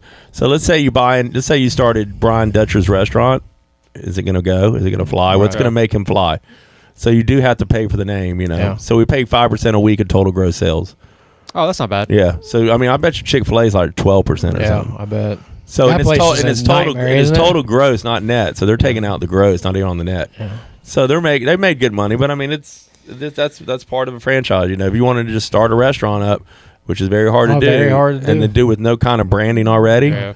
It would be, Well, I remember I wouldn't recommend it. People out there listening, radio world, a podcast world. I mean, you want to be a restaurant owner. I mean, be prepared. But contrary to belief, I don't live there. Yeah. Some people are like, you got to be there. I don't stay there. I'm already every night. We got there. a mutual friend, John Moore, Forgotten Tonic down in St. Augustine. Okay. You ever heard of that? Yeah, I think I have. He kind of started with the Mojo. Mojo. Okay. Yeah. This guy's super. He's got a sweet little restaurant down there. But yeah, it's hard. Have you eaten at Billy Jack's yet?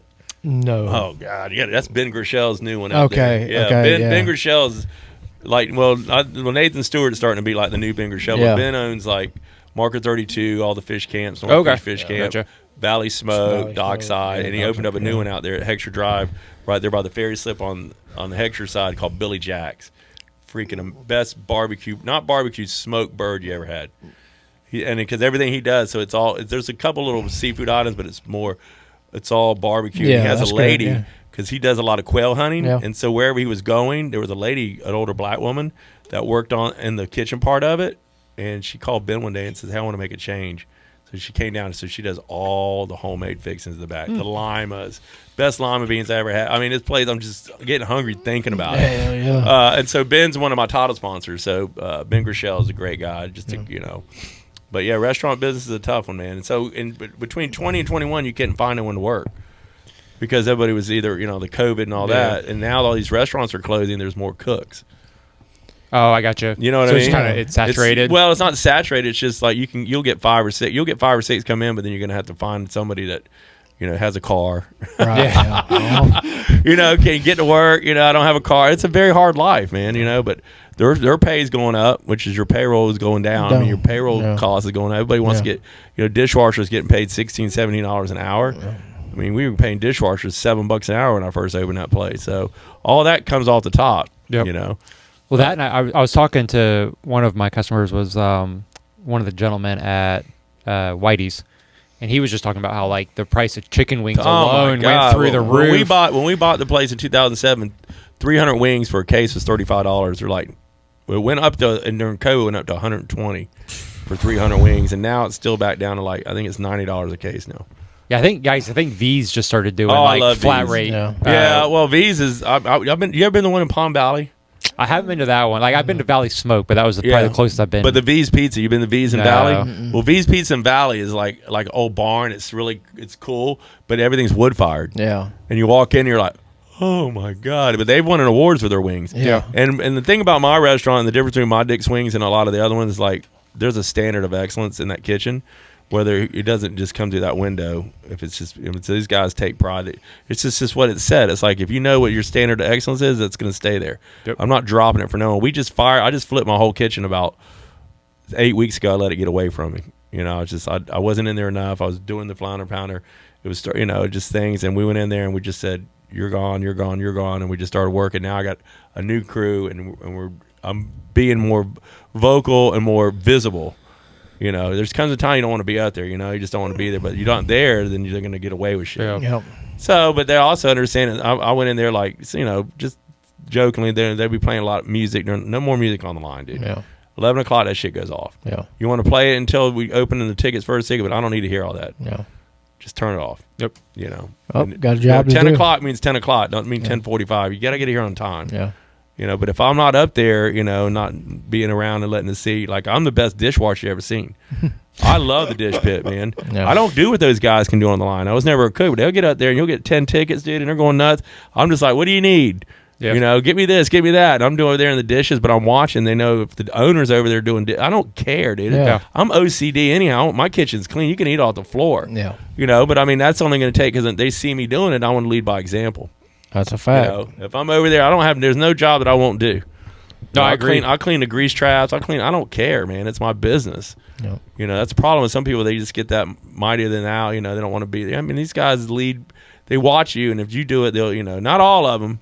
And I tell them, don't take advantage of me, man. Because I'll help them out and do whatever I can do. But it's a respect thing. If you respect me, I respect you. Yeah, that's it. That's how we need to go back across every. Well, look what happened. Okay, you want to hear a fine example of what I'm just talking about? Look at the new head coach of Alabama. Yeah.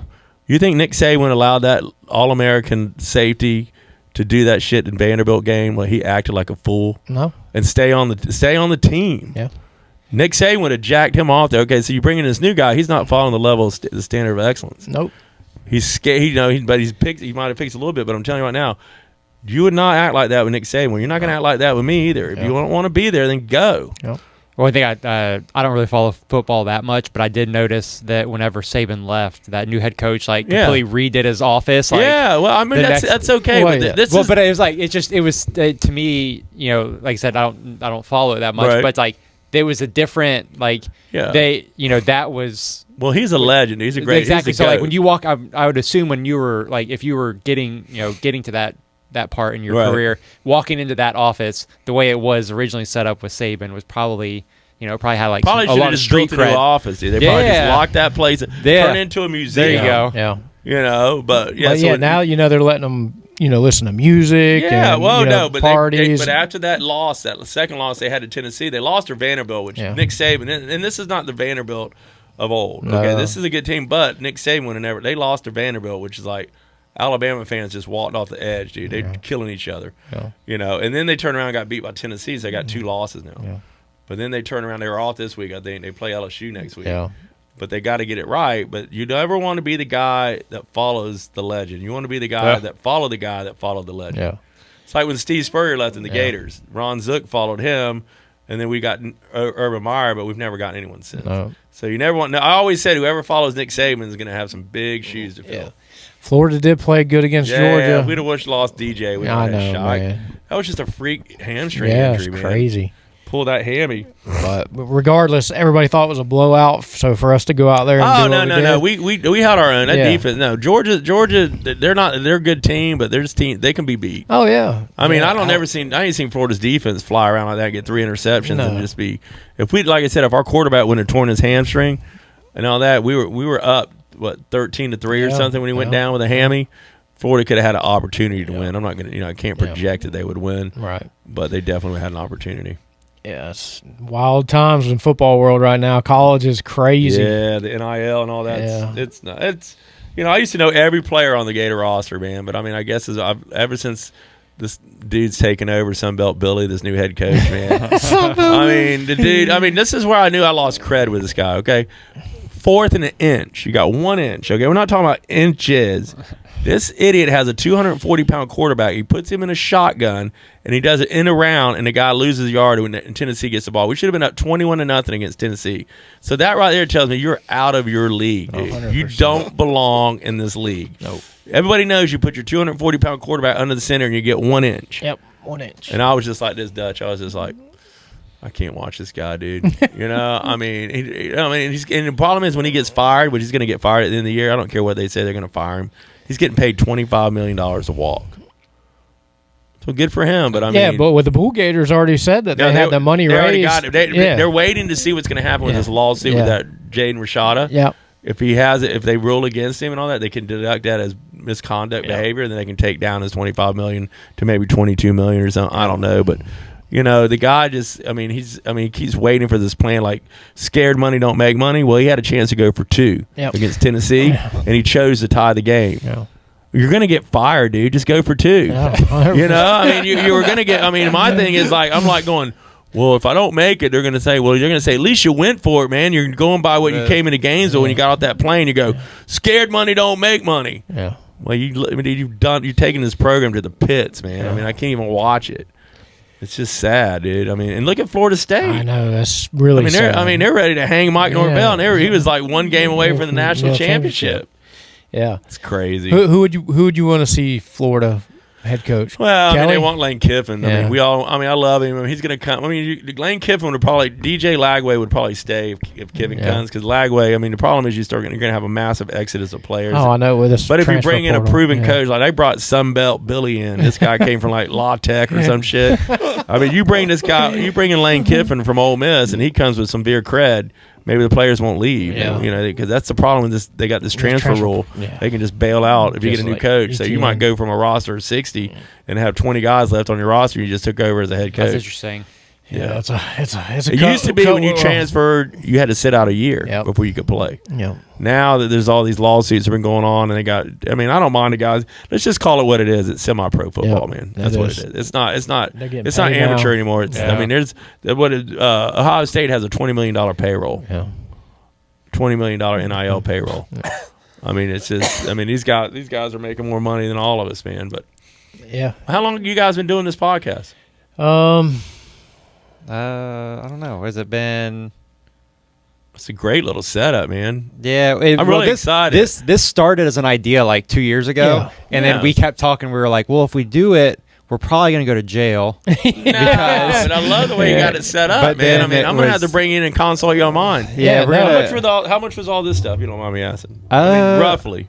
We probably have, and all the sound and like the little mixer and all that.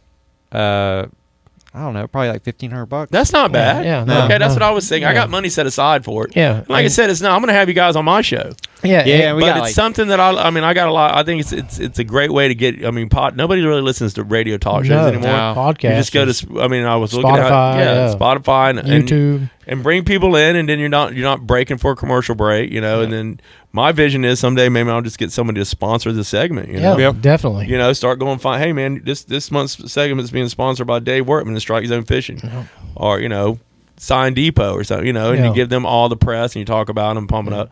It's just an outlet I've been looking for. Yeah, and it's fun. Like I said, we just have fun with it. You got to. But the biggest killer, like I was telling him beforehand, the problem with it these days is no one's happy for you. Why can't? Yeah, that gets out of the whole thing. Nobody knows sore losers, but good winners. It's just be happy, dude. Just like, hey, you know what? I tell people I wouldn't get up in the morning if I wasn't getting up fighting my haters. Well, I had somebody send me like a diagram. They're like, well, right now this is like the lowest podcast have been in a while. I don't care. That's exactly what I said. Who cares? Hey, you know what? I got so much stuff that I look at. I'm like, that's an accomplishment. That's an accomplishment. And like I say in that one video, I was like, people, like the video I'll send them both in. The last one I just did on First Coast Channel 12 with Rich Donnelly. I wake up in the morning, a lot of people, you ain't going to last, you're not going to make it. I remember a certain person with this one club's like, when I told them they couldn't do a dual weigh, and good luck getting your 80 boats. I ended up with 110 boats that year. You're not going to stop me from what I'm doing. Your little poll numbers ain't going to stop me. Yeah. When I raised $203,000 and I got what we call the Flounder Pounder Nation, and I got them behind me, and then you're going to stop that whole nation behind me. You're not going to stop it. No. So we're just going to drive on, man. If you don't want to listen, there's a button called mute. That's it. Well, that's the funniest part is those people, they continue to follow. Yeah. Well, it's just, what I mean? Like I said, even on social media, like I really got into TikTok, man. TikTok's fun. It's a whole new demographic of people, and I like flipping different. I like I actually can create my content with their app and all that, which is really cool. I never did the Snapchat. Yeah. I never snapped. The TikTok thing's supposed to be. Well, legit. it's not like on Facebook or Instagram you really know your people. Yep. You're just getting. So I'm building a whole new brand. But the way you build, like these guys that have 1 million followers and all that, they paid for a lot of that because TikTok was smart. Like with Facebook and Instagram, you built your following by your friends, and they like. TikTok, in order for you to get so many views, you're gonna have to buy into the promotional stuff. Yeah. So during the Flounder Pounder, I was buying these promotional packs for like $35, and I was upping my views from 600 views to like I got one that's got 8,000 views. So that means they're gonna dictate how much they're gonna algorithm based on they're smart. You're gonna build a following. You're gonna build it by paying us. Yep. And it does work. So I mean, then you want to build your following. So I went from I think I got like 1,050 followers, which is it's hard to get a lot of followers on there, but if you keep running them.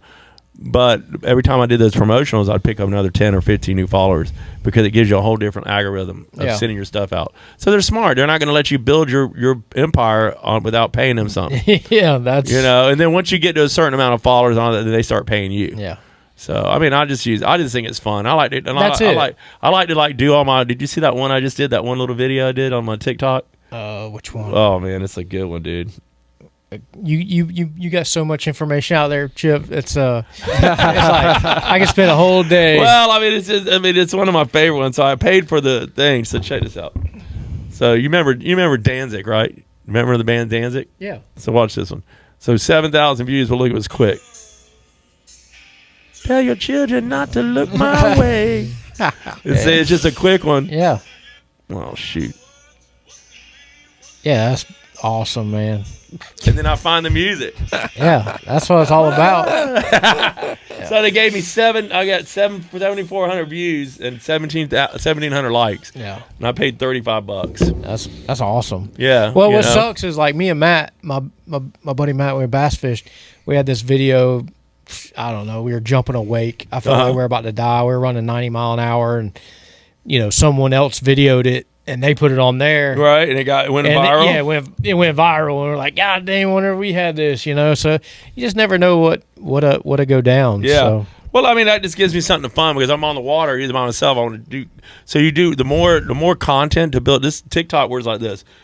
Like I need to do a couple more videos. I'll do a TikTok on this. So as much little B-roll you can get, and they'll cut your B-roll. And they'll make it a music. Oh, okay. So they do all that work. Right. Oh, you don't. Yeah. So B-roll's the fun stuff to make. B-roll's the fun. So right now, so watch this. I'm going to do this. So I'll just catch a little. What up? What's up? Yeah. Dutch. Flounder pounder. And then I'll do one like this. Getting a little. Stay tuned for the podcast. What time is that podcast coming out today? Let's see what time it finishes up. I can't even wait to hear it, man. El producer. El producer. That's what's good though. So you got He's good. I don't know anything about that, so I mean, I got to learn how to to get it because I want to use the correct sound. Like I see you got the padding in here, the phone. Yeah. I'm gonna have to do that in that office of mine because it's got the hardwood and echoes. Yeah. But I can just slow it down. Yeah, exactly. Actually, there's hardwood floors underneath the carpet. But carpet. So I listened to your volume on it on the podcast on the Spotify, and it sounds good and clear. Yeah. And you want it to come across clear. Yes. Yep. Yeah. So no, like I said, I gotta give him. AJ is the man with engineering all this. That's freaking awesome, man. And, well, maybe I can pay you to come help me set up. I just got I just watch YouTube videos. Yeah. I'm a YouTubeaholic. Yeah. But he's super good at this. Yeah, we've had to go through a couple different headphones because at first we'd bought really nice headphones and they ended up not working out. Yeah. No, I love they were it, like $100 Sony's. I love the studio. I mean, this is exactly what I envisioned. Yeah. Yeah. And we got really it. Cool. We got it so we can do 4 people if we need to. Yeah, and then we always have extra heads. Then we had to do that at the Still Just Fishing. Yeah. Throw out another one. Lock it in. Those are some good old days. But it was tough when I did that 6 to 8, man. But the earlier you go, the later in the morning, the more it costs. Yeah. So if you do 8 to 10, you're going to pay more money. 6 to 8. But then we still had a lot of listeners from 6 to 8. Yeah, we did. It was good. It just always went so daggone fast, man. Yeah, sometimes fast. Sometimes I'm like, shit, I got to get up, man. I'm hungover. I'll go in. Because on TV, you can't do that on TV. Yeah. Well, that's what's great. I had stuff one time, man. I hung out with a little man, and we were freaking up. And I go, dude, I got to be on TV tomorrow. And I was like, I'm like, because you're out there, and I was like, I'm a little dehydrated. I better drink some water. I didn't want to like bagel down and like, so I got up there and I was just, I was like, here we go. And they're like, 10 seconds. Hey, what's going on? And then it all comes down to you have a good interviewer. Yeah. If you have the person that's interviewing you, and one of my favorites one is Jordan on First Coast Living. Yeah. She's smoking hot. She's really good. She's easy on the eyes, and she's a great interviewer. Like, I'll pull the interviewers I want.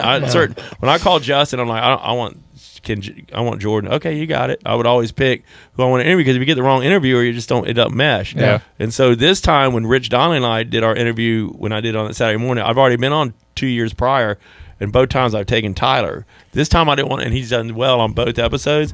And then we did the one with the JEA flooding, and he interviewed me live over there at the school on site. It was like 6 o'clock news. And then the one I did this past week, for the Flounder Pounder, they did it on Saturday. They did a small cut on Sunday, and they did it at 12 o'clock news on Monday afternoon at noon. It parlayed right into it. But they didn't show the whole video, but they cut it up, and then they said, this man's raised this money. And that was like right there during the hurricanes that were coming, but it was on the 12 o'clock. Yeah. So they showed it 3 days in a row. The first one was a long unedited, and then they just did it on Sunday, and then it on Monday. Yeah. They liked it that much. Were you able to see like a direct correlation with that, and then helping the school get stuff? We were getting some donations from the getting out in the community and see, because a lot of people watch that 9:30 show or that 9 o'clock. A lot of older people, and when I'm in the hospital, dude, they're like, I saw you on TV again. I'm always, so I always look forward to going on that. So I'll reach out to Rich, and hopefully he'll still be over the morning show, because if they switch people, then that's when you got to get back with people. But it's so funny, when we got it the other day, they asked if Piper was my assistant. Yeah. How you like that, she? Baby? Yeah, how old you is like she? that? Are we allowed to talk age? Yeah, she's 32. 32. He's 60. What's my man doing? Yeah, I'm 59 old, but she's a smart girl. We'll have to say her grandfather, who was a retired captain in the military, Vietnam War, he passed away, and they're burying him on Friday up there in Virginia. She's from Virginia. She's actually driving up there tomorrow. But he, I never met the man, but everything I heard about him was, like you said, a captain in the Army. Yeah, I think he was a captain in the Army, and he did like 2 tours in Vietnam. Wow. He's getting buried. His wife she died 3 years ago. They have her urn, so they're putting the urn in with him when they bury him at the National Cemetery. Wow. The one in Virginia. Yeah, Alexander. I think it's one of the is in Virginia. Yep, I appreciate his service. Yeah, dude, I told him, and she's she's a biochemist. She's got her master's from the Johns Hopkins University. Oh. She went to Virginia Tech. Ask her what a Hokie is. I am. I go, who are you gonna do tonight? You. She loves me all now. When she's gonna slap me when she says, "I'm just playing, baby. I love you." Anyhow, but then during COVID, she got her master's as a biochemist. So she works for a company called something Fins, but they do the quality control for Johnson & Johnson. Yeah. Because when you have big companies like that, you got to outsource your control. You can't have your own company doing your quality control. Right. So Eurofins, she works for a company called Eurofins. Okay. And so she does biochemistry. She's in the lab. So it's like third-party testing? Yeah, okay. Something like that. And she writes a bunch of literature stuff, and they make the quality controls, and so she doesn't really like it. She needs to be like in charge of like 100 people. Yeah, she's more of she's a manager type. She's gonna be putting the numbers in. She swears she's gonna do good on we call that the hot seat. Yeah, nobody wants that seat. The one that has to put the numbers. I don't know, where was the last boat? Calm down, everything's okay. But she's like, I got this, Chip. I'm built for that. Do you have a weighmaster in mind for this triple challenge? Dufek. Okay. Dufek's back. Yeah, I got Brian Dufek's back. Yeah. I got the baddest scales. Chris and Brett, they let me use the guys that do the Wednesday nighters. Yeah.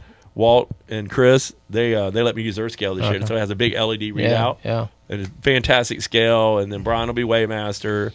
And it's gonna be smooth sailing, dude. Only thing's out of our control, which always is Mother Nature. I won't be worrying about a hurricane. I got to worry about a big cold front, cold front coming through. Get or a big front from the south or something. I mean, the weather in the spring is always different than the weather in the fall. The fall, you're dealing with hurricanes. Spring, you're dealing with a big front coming through and blowing it out. But May 3rd should be a good time of the year, man. Oh, it should be really good. Like I said, top water, big trout, redfish. Yep. And then go get your chip. Yeah, you're gonna have to go find that. Yep. And then so what you got to do? So it's all a strategy. So you just don't go fishing to just go fishing on this. You're gonna know what time you got to get your redfish. Yep. You're gonna know where your trout's gonna be. So you're just running and gunning. Yep. Boom. So you're gonna get spot. You're gonna have to give yourself so much time on each spot. Then you got to move. Yep. Then finally you get to. First of all, you never want to blow the flounder out first. But if you get the flounder early, like on a spinnerbait or something, it's a bonus. Yep. We got that stupid fish in the live well. We're done. So you don't try to upgrade a flounder that time of the year because they're not really big. Nope. You're gonna cash in on your trout and your red, and mostly your trout. So it's all strategy. That's why they call it challenge. That's why I'm stoked on it. It really, I mean, the flounder fishing tournament's good, but it ain't going to be like this. When's the last time you fished a tournament? God, I fished that one with Eddie. We got third place. He didn't want to weigh in. It's been a while, man. I mean, I don't run as good as these guys anymore, man. And I'm done after about 4 hours. I mean, I like tournament fishing, but I just tell people I just put on the best tournaments, man. That's all I want to do. I don't have nothing to prove when it comes to that. I know these guys are good. But Eddie always says I'm pretty damn good. You're good, bud. You're good. You're good. He'll show up to a trout tournament. You ain't going to get him at no redfish tournament. Nah, but I think crazy is I used to win the redfish because I don't want to get nothing. I never scratch my egret. I don't go in the creeks with it, dude. My buddy's like, you got to get over that. I say, no, dude, I'm not getting over scratching my egret. I'm going to get a John boat and have 2 boats and go up in the creeks and skin it. Because I just don't know where the oyster beds and all that. Yeah, so trout fishing is a lot like bass fishing. You know, you can get them in deep water. You get them in moving water. The problem, this dredging. The dredging is absolute river. Once again, it's oh my god. It's what is it? Pressure. Yeah. Pollution. Pressure. Pollution. Pressure. That's the things that are killing. I'm just so thankful that. You know, you got to live it. Remember that day you had at the wall? Yeah. Oh my god. When you were on the bomber, how big were those fish? Eddie, I had 7. I think you were with Jose. Yeah. I remember. I looked at it. It was like it was in the afternoon. It was like you could see the. I look at everything, dude. I don't spot search people, but I look when I see. And you had those freaking trout, dude. Those are spring trout. Yeah, spring trout. And I'm talking about you're catching. You're catching. They were ripping 7, that bomber. 8, 10. Oh yeah. It's just the Hot bite. Water too, oh yeah. Just those bite days. But like I grew up. I hadn't had a day. You had a day like that since? No. I grew up float rig. So did I. Yeah, I caught my biggest shot on a float rig. Yeah, so, even back, Dame Sweat back, Grady Warren back in the day. Yeah. It was him and, God, I got so many fond memories. Who is it? They caught 2, could it be 2, what's that? Grady Warren and, the other guy that put tournaments on? No tournament. Just good fishermen back in the day. Oh shit! Larry Minyard. Larry Minyard. You got Grady. Jim Ramika. Ramika fished with Jeff Dry. Jeff Dry. I just watched this video. He got that 8-pounder. I was trying to show Piper who this guy was. Yeah, Grady. Jeff Dry. Yeah. And I told her she says, "You're gonna dedicate this tournament to this guy?" I said, baby, you don't understand. This guy is a legend. Yes. And we so use that word too loosely. Yeah. We don't need to. Not everybody's a legend. You know who? The beach fisherman. God. Larry Finch. Larry Finch, man. Watching him as a kid, just he used to buzz me out. That was Grady right there. Yeah. He was 6'5", dude. You know what I want to do? You got to rip a bow tie. You got to bring a bow tie back. Remember when you always he died in 2016, man. Remember you always wore that hat? I think I was telling Piper, I was like, you think I could wear one of them hats, baby? Yeah, you watched some of his old videos. I don't even know who posted them, but oh, I know that was the one I was looking at. Was let me see, Radio Obituary Red. So he started. So there was one I found on this obituary. Hang on a second, I'll read this thing. We'll get out of here. I know you guys are getting late. I can sit here all day, but I got to get back to the beach, man. No, that's great. That's what's great about. Oh, that's what I love. I mean, I wanted to get in here before the tournament, but I just didn't have a chance. No, we knew. Like I was, I told AJ, had some. Oh yeah, no, we're all. I mean, it's good. I'm trying to. Oh man, I wish I could find. Anyhow, it talked about his the Triple Challenge, how he started in 1996. Then he went on to start the inaugural Redfish Tour when he got hooked up with ESPN. And they were putting cameras in the boat at ESPN. And then he just went through, and then he battled cancer, and he passed away. He's a great guy. Yeah. So he is the only tournament director in this city that impacted me that I can remember. There's not one other person I even think about when I think about what I've done, because there's always been a plan, and it's always. And I tell people I've already visualized what my tournament's going to look like before I've even done it. So part of it was because of Grady's persona, and he'd walk up like part in the sea, like comes Grady. And he just tell you, and he always had that hat on. He's like, "Hey, Chip, you're doing you're looking good." And then we won the Redfish Tour Championship. We got to go do some videos with him. Took us out on the water, and Mike Phillips and I. And so this year the very first one, because I expect it to be an annual thing, will be in honor of Grady Warren. Because there's a lot of the, and like Piper's like, "Well, do a lot of people know who he is?" I said a lot of the guys that have started it. Now, none of these newbies might not. You're right. Yeah. I don't expect them to, but I'm talking about anybody that fished between 96 and 2010 fished any redfish triple challenge and all that, they know who Grady is. Yeah, definitely. You know who he had his own fishing show too. Yeah, Outdoors with Grady who Warren. Who Hammer was in those triple challenge back in the day. It was old Holloman. Oh, he still is. He'll be right there. He'll come fish one. Yeah. He won a bunch of them. I mean, me and Bump went head to head with him constantly, and then Jeff Dry fished with Mike Phil. I mean, with Brian Dufat. So. The one time we had this one tour in 1999, it was called Inshore Fishing Association, and we did different tournaments around. It was always a 3-fish format. And they had an angler year race and all that. I was fishing with Bump, and the first tournament was in spring, and the weights were Jeff Try had an 8.5 pound trout. We had an 8. Rick Thacker had a 7. But the top 3 was me and Bump, Jeff Try, Brian Dufek, and then Mike Phillips and Jeff, his father-in-law. Those are the top 3. Yeah. And it was like 17, 17, 15. Those are the weights. You're talking about, I know you don't know, but like you just hear those names. Those are like the real legends. Yeah. Well, I mean, we're all going to pass away and the torch is going to be taken over by somebody. But, there's only 2 things you got in this world, and you got your word, you got a legacy. If you don't stick to what you tell people you're going to do, like, like I was one time I gave away this entry to Sarah's tournament. I was at her little get together. And I just said, hey, I'll donate a free entry, and they gave it away. So the girl was on, Sarah was like, do you think you're really going to give us that free entry at the captain's meeting? And I said, yeah, you're on the spreadsheet. I didn't give it away. I told you, if I give you my word, I'm going to do it, So you want to kind of leave something, when somebody else is sitting in the same seat and I might be gone in 15 years, I want to be talking the same we're talking about Grady. Yeah. Man, you remember that dude Chip? He wouldn't shut up, man. Well, then it could be also the same. It'd be the same case. It could be that somebody's going to look at Flounder Pounder was it. Yeah, I've dropped 15 years into that now. I mean, there just comes a time if you go 2 or 3 years, you can't start writing about what you accomplished when you've only done something for 4 years. Yeah. I didn't even start talking about things I was into my 10th year. But now I've gone into 15 years. I'm reflecting. Now I look at all these posters I've got and all these different things, and I'm just like, now is the time to reflect on what you've accomplished. Yeah. And that's what I pretty much want to do now.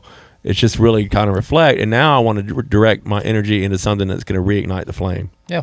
No, I think it's awesome, and it gives you something to look forward to. I'm pumped, man. And like I said, bringing Sarah on as a assistant director and having Ed Malin in my background and having that army and just another amazing cause to raise this money for this amazing cause for breast cancer awareness and all that, and just bring the community together for a triple challenge. Yeah, that's awesome. You can leave it any boat ramp. You can leave it any ramp. I'm not going to try to know, but when just artificial only. No, it's both.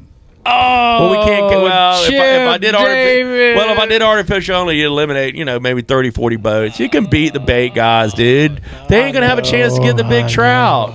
We beat them for years, man. Hey, bait guys. Hey, I love you, baities's. Yeah. All right, come on, baities's. I love you, but we are gonna we cannot. I agree. Look, if I only did artificial only, I'd probably get 40 boats.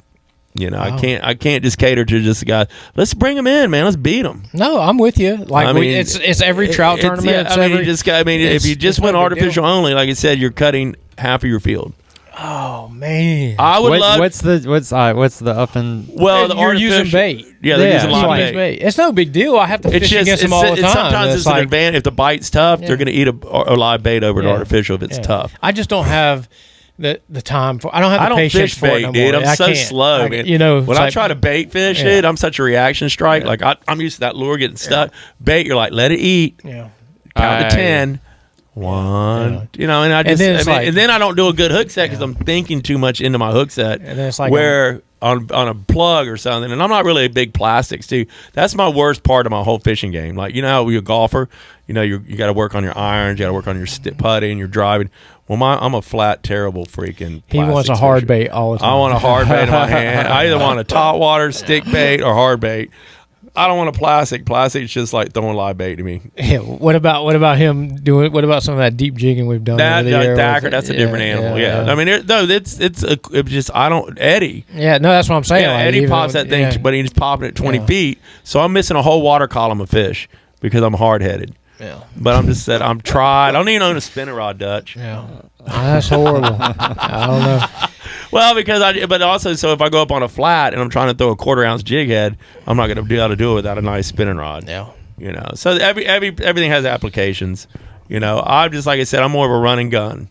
Eddie always said, Eddie tells me, run and gun, dude. Throttle down. They're not here, bro. We've been here 10 minutes. Pick up the trolling and let's go. Next spot. Is that how you go too? Oh, yeah. Yeah, that's kind of, obviously I got fortunate to learn from Eddie and, You know, well, I mean, they'll let you know if they're there. Yeah. Okay, if you're Yeah, going to sit in on a spot for more than 30 minutes and you're waiting for that hit, if you with the way we fish a spot, we'll break it down, we'll dissect it so quick. You've cut it from every angle with 3 different lures. Go next. But it's even like growing up with Dad. We're float rigging. You're gonna know if your first 3 floats back if they're there or not. Yeah, if I love court fishing. I caught my 31.5-inch trout, weighed 9.5 pounds on a court. Yeah. And I thought it was a Jack Crevalle, and I'm jacking that thing come up with his big old head. He was on the Danes Point Bridge, the shallow side in Mill Cove, and he wouldn't even fit in my net. He rolled over my net. I got it in the boat. He was 31.5 inches long, weighed 9.5 pounds. Yeah, see, I didn't get on social media until 2016, so like I didn't have a clue about how big this shit was going. You know, I'm fishing, you know, no big deal. I got Polaroid pictures, you know. Oh, yeah. And, you know, my biggest trout I ever caught, I caught at Simpsons in 2000. It was 32 inches long. It weighed 9.25 because I caught it in the middle of August. Yeah. And all I had was a Polaroid. I don't even have it no more. Yeah, wow. I don't even have it. It was a beautiful fish. I killed it. Yeah. My father was like, that's where all the meat is. We're killing that fish. And it was 32. I swear I thought I had my 10-pounder. I called Brian Dufek. He was at C&H on Beach Boulevard before they went to Strike Zone. And I go, because I was on a roll, man. That was the year I caught in 2000. I had an 8, a 9. I had 2 8s and a 9. I mean, so this is it. I got a 10. And I put it on their way. 9. You can't round up. Yeah. Okay, all you people out there in podcast world, you can round up on a redfish all you want. I don't care about a stinking redfish. You can round up on a sheepshead if you want to, but you do not round up on a trout. Yeah. If that thing says 6.75, it's not 7. Well, that's what I'm saying. I've caught. You cannot round up. That's 10, set in stone. 15, maybe 28-pound trout. I ain't never caught a 10-pound. No, trout. I never caught a 10-pounder either, man. Never had a 10-pounder. How often do you see people around here catching them? Eddie's about the only person I know that's got one. That's it. What's the one place that we don't count though? We're gonna piss some people off. Nah, I'll just never mind. We'll move on. I'm good. We're gonna get it. But where's I want to know now. Nah, we'll talk off air. Iguana. Well, I mean, iguana's a lake. Okay, it's a lake, and trust me, it ain't easy to catch big trout. And there's been some monsters caught out of there. It's just it gets the cred, but it doesn't get the cred like. To catch a 10-pounder in that St. Johns River is 50 times harder to get 10-pounder. I would rather catch all the 8s I've caught, 7s I've caught in the river. Yeah. Than to and I'm not taking nothing against it. Why does it's a lake? It's literally because the fish are trapped in there. Oh, they have a dam. I mean, it's an amazing fishery, and it produces some gigantic trout. But I think they've kind of got hit hard a little bit. Well, that's because they're their own demise. Yeah, well, they've killed their own fishery. Yeah, I agree. But anyhow, there's been some 12s, 13-pounders caught out of there, but it just doesn't get the cred. When you hold up a 10-pound trout in the St. Johns River, you'll get 5 million likes. You put one out of iguana, you'll get 100,000 likes. I mean, it's just the people that understand how hard it is to catch fish in that river and what it takes. They're just not magically going to pop up. Yeah, I went out. I've caught definitely some good 5-6 pounders out of iguana back in the day. Yeah, in the yak.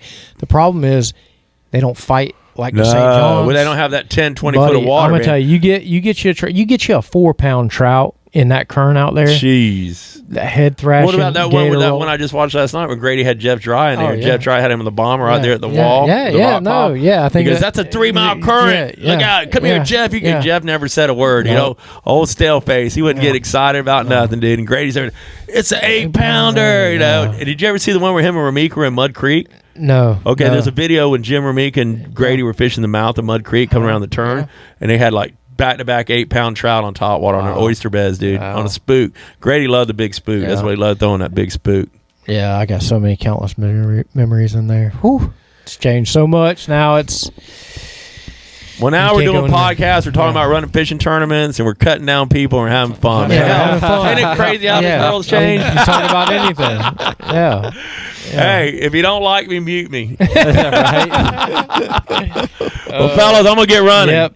Good Lord, how long we did this for? It's freaking amazing, dude. Probably about close to 2 hours. Freaking love it, dude. This has been the most fun I've had in a long time, Brian. Good, man. Like I say, hopefully get your studio. Oh, yeah. I want to get your card and all that. And get a little. Like I said, we're going to work together. You know, we can collaborate all day. Yeah. You know, this is exactly what I've been. Whenever I think about what I want to do, I mean, I've been wanting to do a podcast for so long because I could just talk about stuff and Yeah. the memories and just bringing the people and this, and coming in here and seeing this. I knew it wasn't as big as a project as I thought, but you've got to make it sound well. Yeah. So I don't know a lot about this, so I got to learn. Yeah, it's really sound and The quality of the taping it. Yeah, and then how much? Does it cost you to upload to Spotify? Yeah, it Is does. it a monthly fee or something? No, it is, but you can just do the year. The I year's got you. cheaper. Yeah, okay. But So they're going to host it. Yeah, so it's like it's through RSS. Yeah, I like it, man. Or No, RRS, something like that. This is definitely, I love it. And then we got to get together and talk about raps and all the stuff that you do for. What do you do for now? You own the Logo Depot, right? Yep.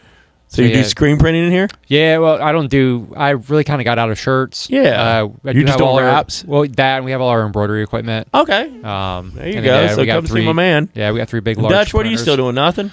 no, I build roads, man. He was going to play golf after this. I build roads. Hey, I'm like you. messing with you, bro. I work hard. It's just like you talking about Dick's Wings. I got I'll go out there 50,000. and shovel. I'll go I shovel saw all that day big long. equipment shit you got to deal with. Yeah, no. Did you have like, one stolen one time? Oh yeah. Jesus, Oh, man. yeah, they get Good stolen. Lord. But yeah, no, it's Vandalized, stolen. vandalized, You gotta leave them stolen on the site. Yeah, it's That's crazy, But that's what man. I do. I'm just a I road know, builder. brother. I appreciate the opportunity to come and hang out with you No, guys. it's been Dude, fun. it's so man. much fun, man. Yeah, A lot of fun. yep. This is gonna be fun to listen to. Yeah, no doubt. So, but I got to get to work to upload it. So we'll do all you'll that. get it done. Yep, we'll get it done. But yeah, I appreciate you coming in, Chip. Man, Always, you're the brother. man. Thank you very Yep. All right. You guys are awesome, man. Hey, tell them when we can listen, Ron. What we're gonna do? I get my producer here, my main man. No, I'll get it. It'll be up here in a couple hours. Well, as soon as it's up, like, we'll share it. We'll put it on my Facebook page, social yes, media. sir. And then and shout out on all your socials. Oh, every one of them. Yeah, no, people are gonna listen. So to it's this. Flounder Pounder everything. Oh no, I'm Chip Davis. Okay. And then on my Instagram is not Flounder Pounder Clothing. That was hacked by the Russians. I couldn't get it back. Son of a guns, man. It pissed me off, dude. Let me tell you. I got swindled. Was it like 4 years ago? No, or? I got fished. Yeah, I got fished. Well, they had the influencer award. So this guy, Train Young or whatever, he donated some artwork to me. And he says, hey, I'm trying to win this influencer award. So I got fished, dude. Immediately I gave my number. They popped my number, took my code, and they locked me out of my account, my Instagram. I had like 3,000 or 4,000 followers on it. So I went through the whole trying to do this. And so what it is Instagram would send you a code, but it'd come in like 1 in, and you had to hurry up and get it. And I got into my account, but then I panicked and I got out, and then it's locked out. They never reached out to me they've never done nothing with it. So I always try to tell people, don't tag Flounder Pounder Clothing. It's Chip Davis, lowercase FP.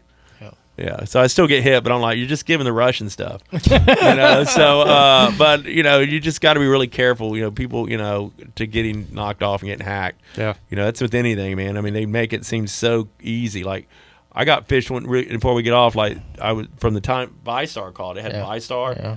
And it was somebody I just lost my debit card, and the guy's like, well, we know we're going to overnight it to your FedEx, but can we get the number of something? I'm like, what do you, aren't you looking at mine? And I said, click, hung up on them. Yeah. I called ViStar. They're like, yeah, we don't call and ask for that. Yeah. So it came across on my caller ID as ViStar. Wow. Well, I get emails all the time. They're like, yeah, you just don't open nothing. Dude, it is terrible. Yeah, once they get you, man, and I got fished on that. So we'll get the Instagram. So then we'll be doing an Instagram and a Facebook page for my Triple Challenge coming up in May. Yeah. So we'll get all that, and then we're gonna bring Sarah in here, man. Yeah, that'd be cool. That'd be awesome. We got an extra mic. Yeah, so yeah, because she's co-director and she's got so much energy. Yeah, and she's easy on the eyes, but she just speaks well, and she wants to learn. Yeah, definitely. We'll get her in here. And I told her, I said, I've always contemplated on not ever turning my keys over to somebody, but if she does well enough, and I watch her and all that, and she maybe will carry on when I really want to just walk away, Yeah. Because you never want to go out when you're not on top. That's like these players, these football players, and people, they don't know when to quit. Yep. Dude. And I'm not going to string. If you start seeing my tournament start slacking, when I know it's time to step away, I'm stepping away. I'm not going to continue and let it just what I've built up and just watch it, because like when Bobby Bowden wouldn't walk away when he was, he should have walked away in 2000. Yeah. And then what they did, had to fire him. I mean, there was a legend. Yeah. So I'm not going to stick around that long. Yeah. So. And then hopefully I'm going to ride away in the sunset and cruise out, man, Yes, sir. Be a podcast star. Yeah, that was fun.